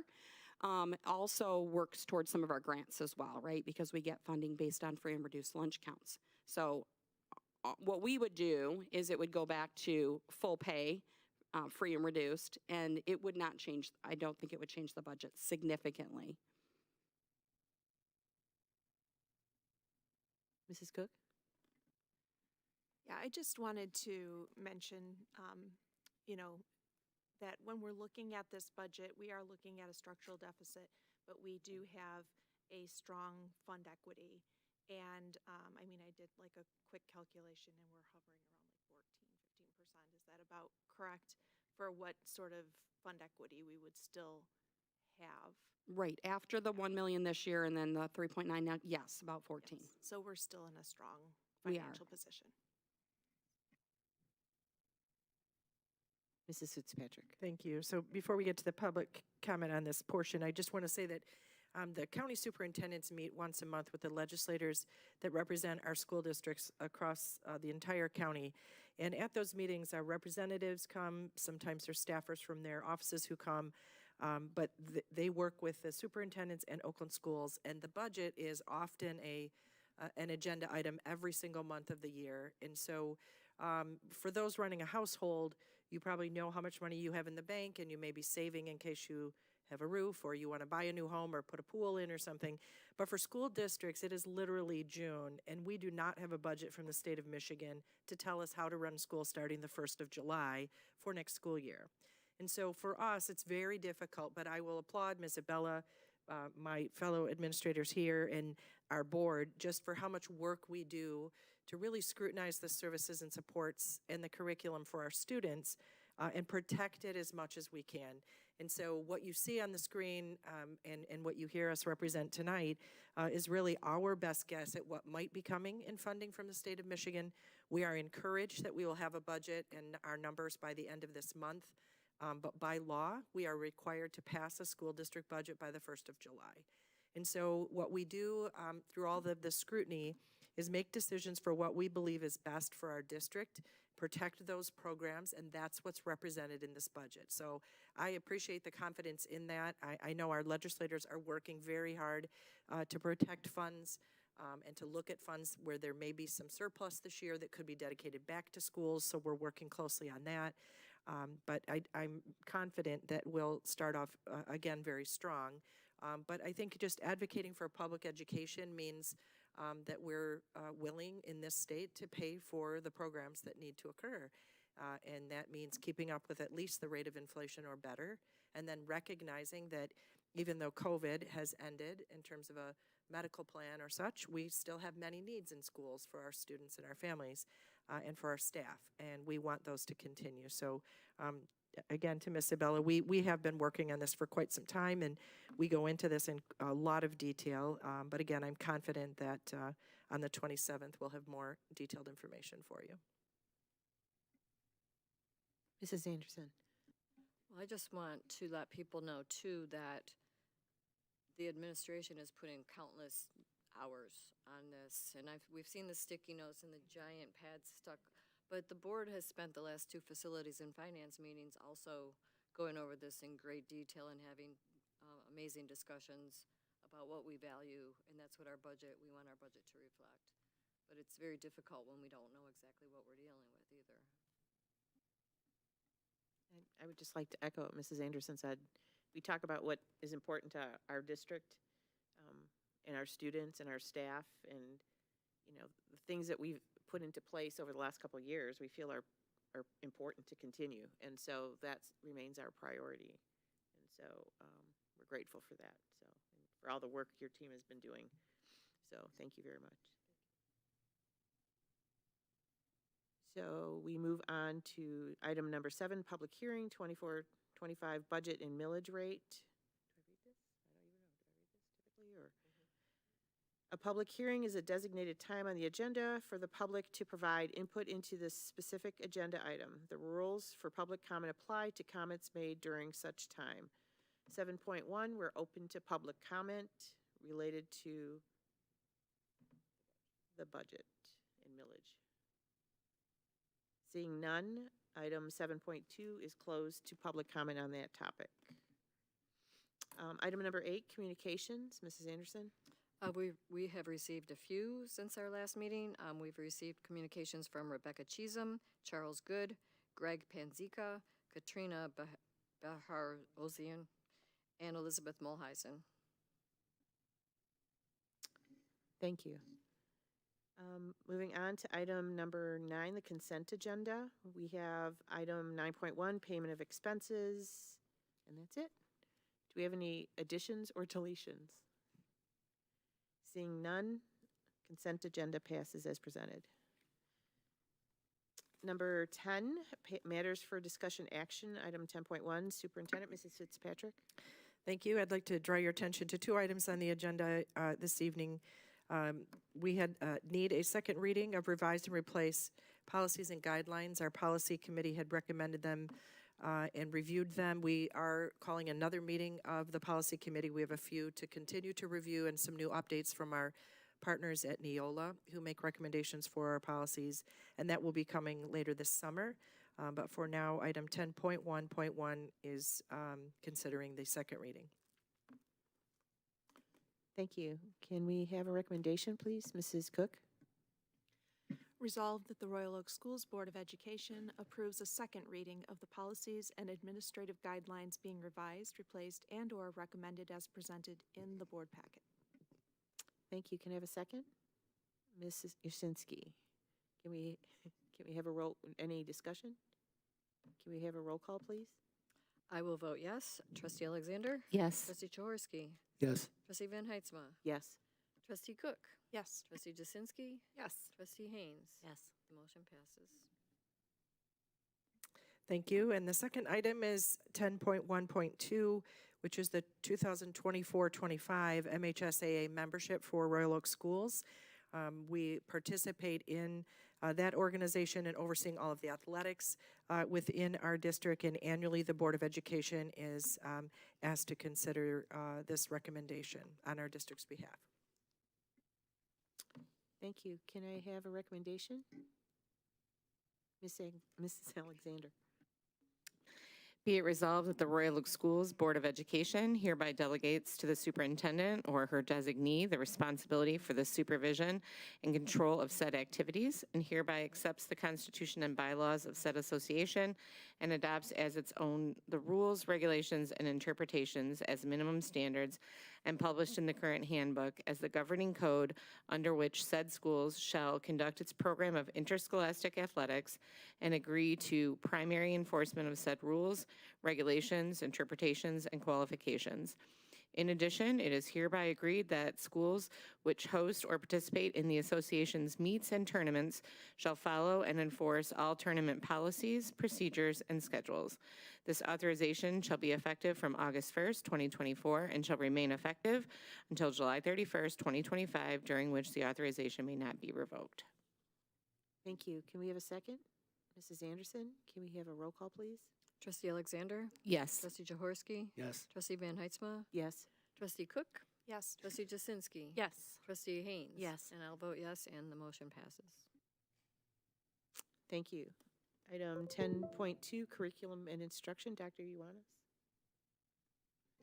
Thank you, Mrs. Van Heitzma. This month's curriculum insight into curriculum is going to focus on the primary years program, which is at Keller Elementary. It's a part of our IB program. We're going to get some insight on the 5th grade exhibition project. So it's kind of a culmination of 5 to 6 year learning experience at Keller, where students get to pick a focus topic area and an action plan and get to put some of those things in place. So we'll spend some time here learning a little bit more about that.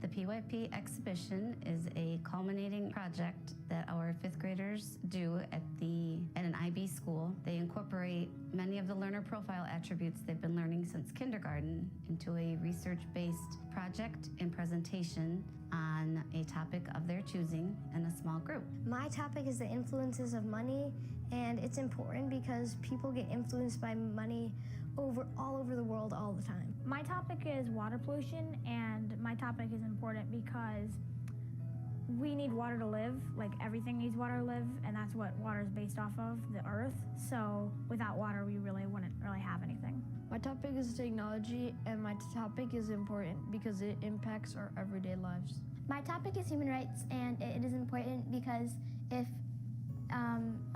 people didn't have their necessary human rights or everything met, then society would kind of fall apart. I think the best part of exhibition, the experience, is to see the action taking place and how they pick a topic and they're able to, develop that, and it oftentimes becomes a much more deeper concept and process for them. So that's been an amazing thing to be part of and also for them to see. Yeah, I agree with Andrea. The action piece is like really what the best experience is, because this is when the kids are actually going out, putting what they learned to the test, and really just going out and showing what they know. And what's really amazing is it all starts with looking up current events and students present on that information as the year goes on. And from a little seed of current events comes this beautiful tree of students looking at a worldly topic and finding out more information about that worldly topic and then presenting it to the community and taking action on it. It's truly amazing. My group's action was going around to the 3rd and 4th and 5th grade classes in Keller and doing a lesson on what money can and can't buy. And I think the action it had was informing them and seeing what they thought about it. My action is to make posters for our cafeteria and to clean up a park.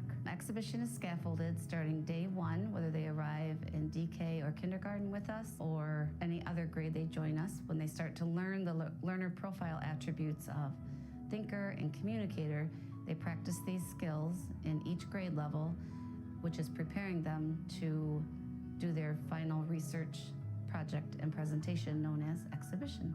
A mini exhibition happens in every single grade. We start with our DK students all the way up through our 4th grade students. Mini exhibition is where the students can put something they have created into the spotlight. So for kindergarten, we do it in the springtime, and they make homes in our classroom, and their parents get to come in and see the homes that they made. They make these homes from all around the world, and they have to be able to tell their parents what materials they used to build the home and why they picked those materials and where the home would be located. So it gets them the opportunity to be able to public speak and share their view about a topic and preparing them all the way till they're in 5th grade. My favorite part of the exhibition is the part where each group gets to set up a business meeting with me where they come with a proposal on how they are going to impact our student body and or the community. And currently I've had a few groups already. One was on natural disaster, we had gender equality, we had one on mental health. And so the proposal is our opportunity to talk about policies and procedures and what they need to do in order to carry out their action. I think the most challenging part is the time, because it all comes up at the end of the year very quickly, and we have a kind of time crunch, but we have to figure it out. The most challenging part is probably the research, because my group had a tough time deciding on what to research about. For the PYP exhibition, that exit interview process is an exciting time for both the students and us as adults that oversee those programs. You get to see the students taking care of the details of the project, everything that they worked on. You hear their energy and enthusiasm come across as they share their project with you, and then we get to ask them follow-up questions.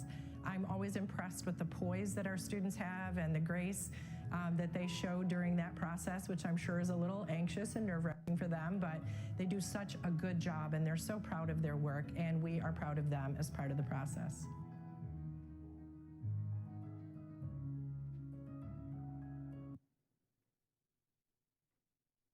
So as you can see, our 5th graders work really hard to put together that action plan and project, and I've had a chance to sit through those interviews with them, and they really are excited to present, and they are really passionate about the work that they've put in. I do want to just do a final thank you to all of our teachers and staff out there and administrators that have worked really hard during this school year to create cultivate their buildings and learning environments to support all of our students and families. I know there's a lot of hard work, time, and effort that goes into that, so we are all very appreciative of that, and we hope that they all get a chance to rest over the summer, and I know they'll be excited to return and continue to work on those relationships and promoting wonderful learning environments that we already have here in Royal Oak.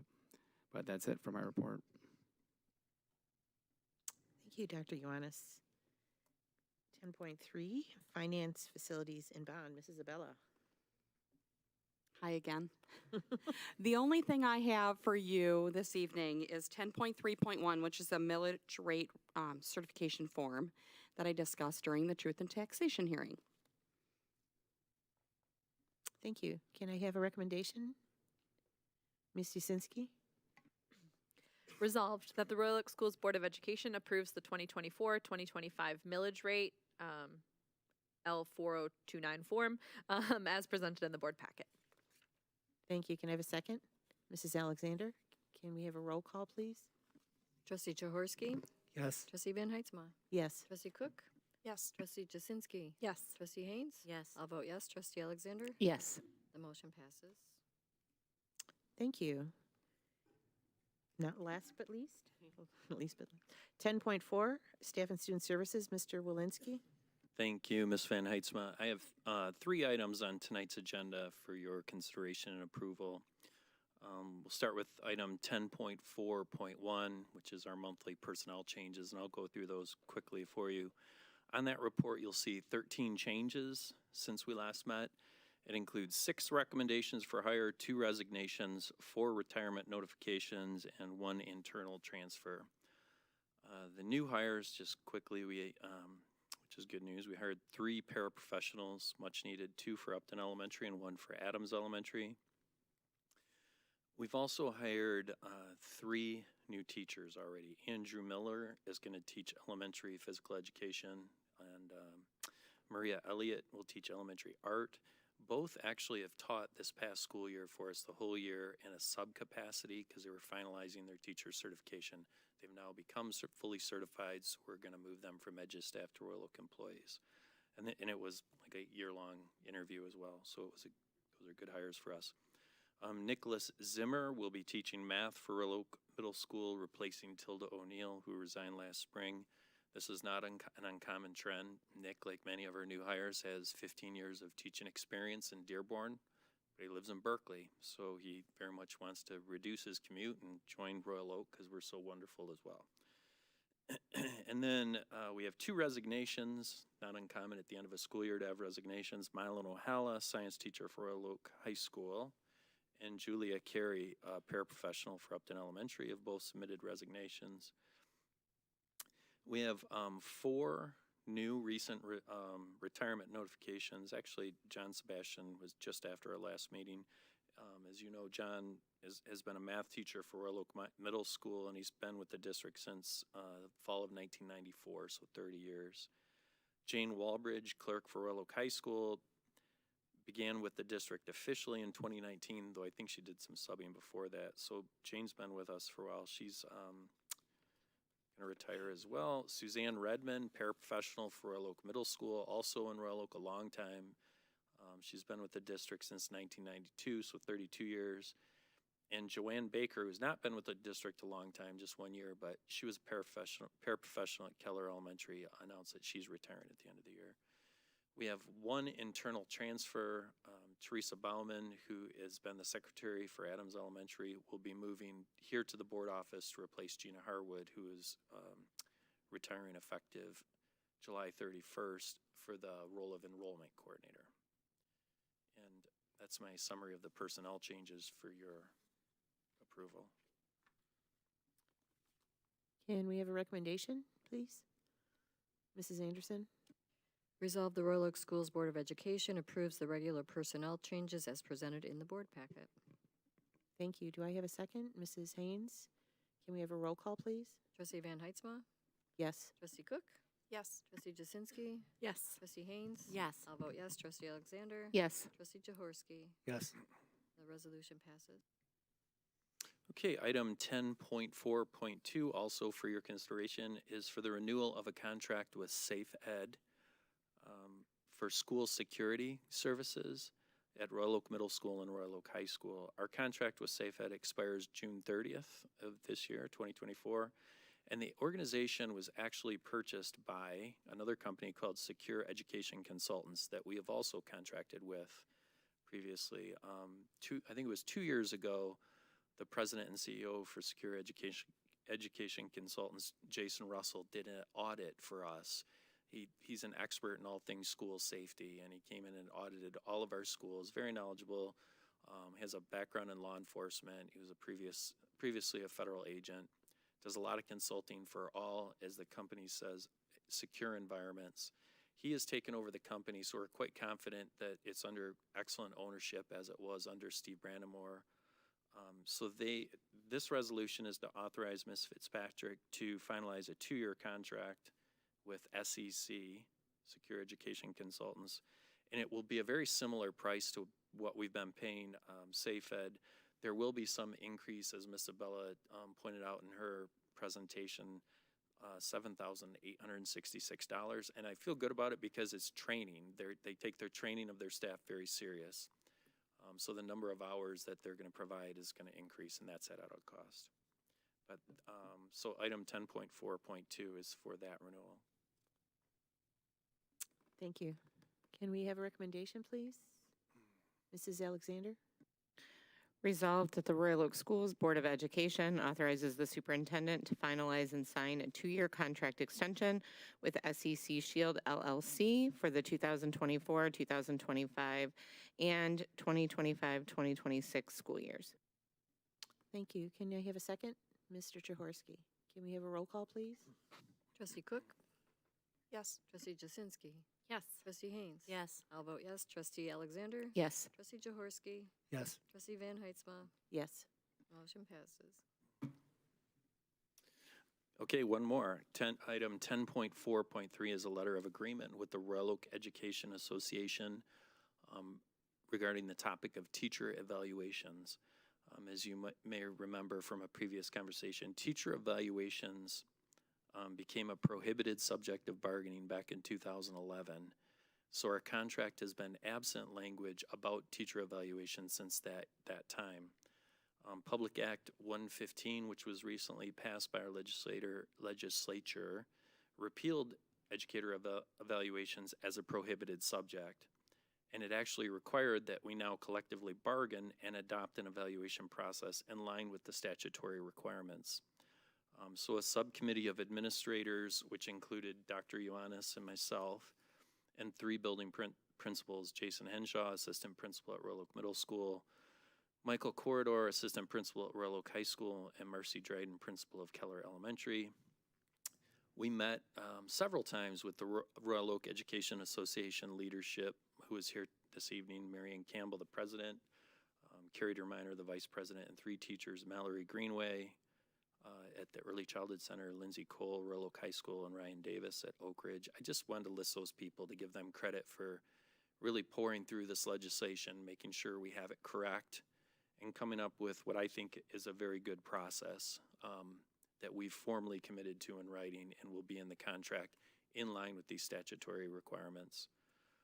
So that letter of agreement is to approve this because it had not previously been in our contract. Thank you. Can we have a recommendation, please? Mrs. Cook?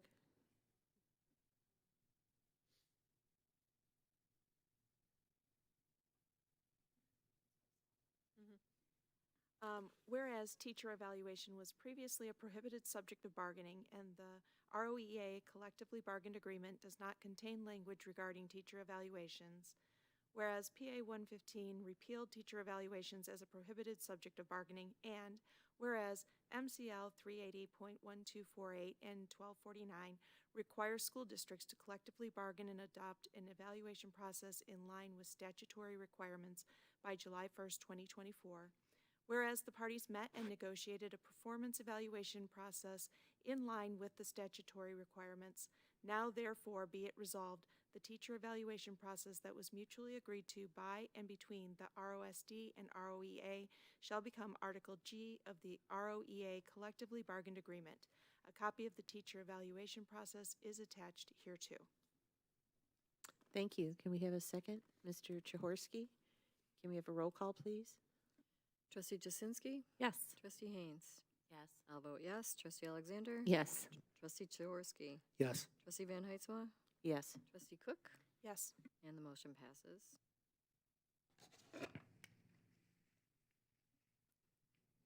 Thank you. Item number 11, public comment. Just trying to talk slower. Thank you. The same rules apply that were read earlier. Angela Fox. Good evening. I'm kind of glad that I wasn't sure how the process worked because I was able to watch all of the wonderful presentations and see the artwork. It's been a truly wonderful night, so I'm really glad that I was able to be here for it. I'm the Sustainability Manager for the City of Royal Oak. I am new to the position. I started in November, and I've hit the ground running. food waste in particular. And so you'll find me every Saturday morning at the farmer's market where I am collecting residents' food scraps. So far, we've diverted over 3.5 tons from the landfills. Recently, we started offering people the chance to volunteer, and I am proud to say that all of the volunteers that have signed up thus far are all Royal Oak students or Royal Oak educators. Elliot London, for example, has volunteered with me 3 times now, and so it's just been a wonderful collaboration. It came to my attention about a month or so ago that in the fall, 8 of 10 of Royal Oak schools will begin composting within their cafeterias, and I wanted to make my services available. While my position isn't directly related to the school, I think it's important that it's done correctly, and I have 15 years of experience doing exactly that. And so I was hoping to form green teams from each school built off of parents, students, and volunteers, and hopefully spend the summer training them, not only at the farmer's market, but we're also hoping to have Royal Oak Pride, which is the last weekend of July, be our very first zero waste outdoor event. And we need volunteers for that as well. And so I think that there's a wonderful opportunity this summer to help educate students, parents, staff on how to compost properly, how to recycle properly, so that come fall when these bins arrive, you know, you're all prepared, and we can essentially help the students learn the process and then have it become a student-led initiative is ideally my goal. I'll be back in front of you all, I think, July 11th to talk a little bit more about that, but I certainly wanted to introduce myself tonight to those of you I haven't met, let you know that we're out here kind of making moves on behalf of the schools. I've applied for grant funding to help support these efforts, and certainly if you all would love to get involved, I would love to have your support. And so however I can be of assistance, I know tonight isn't a dialogue, but I will stay afterwards if anyone has any questions or if I can provide any additional information. Yeah, so thank you. Thank you.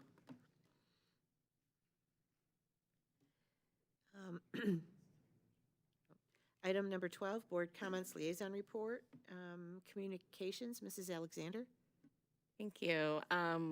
We had quite a few different things that we talked about related to projects and student programming, different ways that communication is happening. I want to highlight one of the things that I was excited to hear about, the Raven Roundup podcast, which was started this year with the senior and junior team, is continuing next year with the junior taking the reins, and then he as a senior, and then he is bringing on a junior, so that has a lot of opportunity to continue to move forward. We heard and learned about some of our students who are really talented and earning a lot of different awards, and then of course we reviewed information about the way that we are affecting communication, social media, those types of things. And then lastly, talked a little bit about the Oakland 100 video and some of the student projects that will be taking place over the summer. Thank you. Curriculum, Mrs. Cook. Thank you. So the curriculum committee met on May 21st, and the topic was the completion of the pilot of iReady. So many families may be familiar with the NWEA testing that is conducted throughout the district, and iReady is another version of that testing. So the district had done a pilot of the iReady, and why we were looking at another another standardized test to replace the NWEA was that there were concerns that the data that was gathered from the NWEA wasn't granular enough. It didn't give teachers the ability to really pinpoint things to work on, and it wasn't actionable. So the conclusion is to use the iReady moving forward. iReady has another advantage in that when students have, wherever they are in their testing, it gives them these pathways. So there are activities that the students can do that are identified for the students through the testing, and then they pursue these pathways to grow their skills, of course, in addition with all of their classroom activities, but it's just another supplement.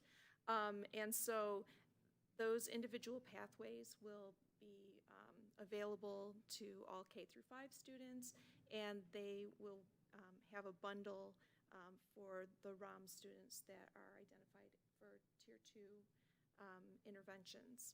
And so the next steps will be training and implementation guidance and some looking at data literacy so that we can best use the iReady information.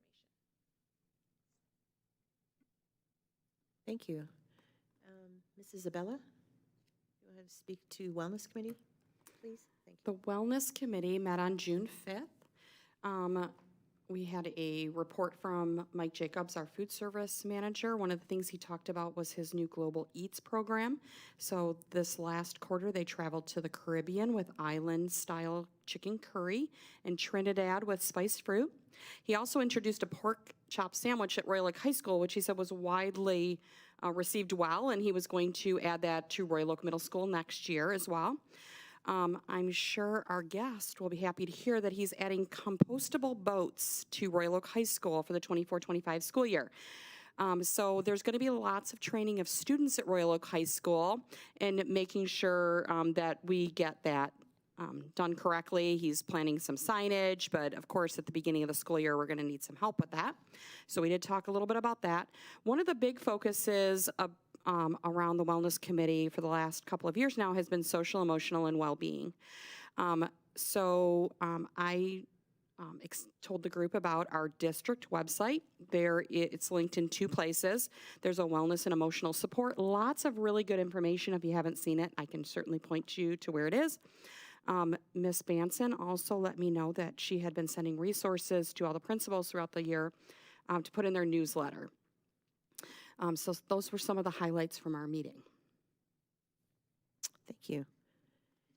Do we have any other board comments?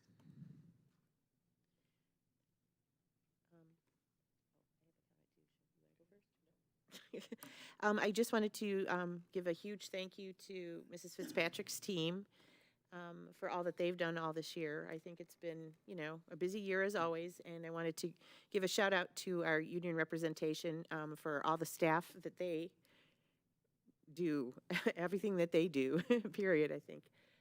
It's just amazing, and they deserve summer and some rest for sure. But thankful for everything the team does to educate our students, support our families, and we're very grateful for all of you and all of you. So thank you so much for everything that you do. Mrs. Fitzpatrick. Thank you. I just wanted to say, as we concluded the school year this week, it really wrapped up quickly, it seems. It's Thursday, and the students are gone. I talked to a few people in the city, and they said we can tell school is out. The kids are all over town, which is a good thing. So taking advantage of all the good resources here within the city. And I really just think tonight's meeting was amazing because it brought in our students and their talent. It recognized them. We talked about several community partners. We're welcoming more students to the table for the student voice. And then just really, I think, again, seeing what can happen when our team all works together. So I appreciate our Board of Education and your support. We wouldn't have the programs that we have without your support and your knowledge, and that's why it does take so much time for us to make sure we do our research and that you're well educated and that we share that with our public. So through everything that Jarrett Grismer does and Amy Murphy and getting the good news stories out about Royal Oak schools, I get constant comments on social media from friends I've known in my many years in this profession and just really applauding the work we do in the district. So I could not be more proud as we conclude this school year and looking forward to a few restful days in this summer. So thank you again for your support. Mr. Jaworski. I just want to thank the High School Diversity Club, who was tabling at the Royal Oak Family Pride event last night. Really shows their dedication to diversity and inclusion within our community. Thank you. And with that, we're adjourned. Thank you all.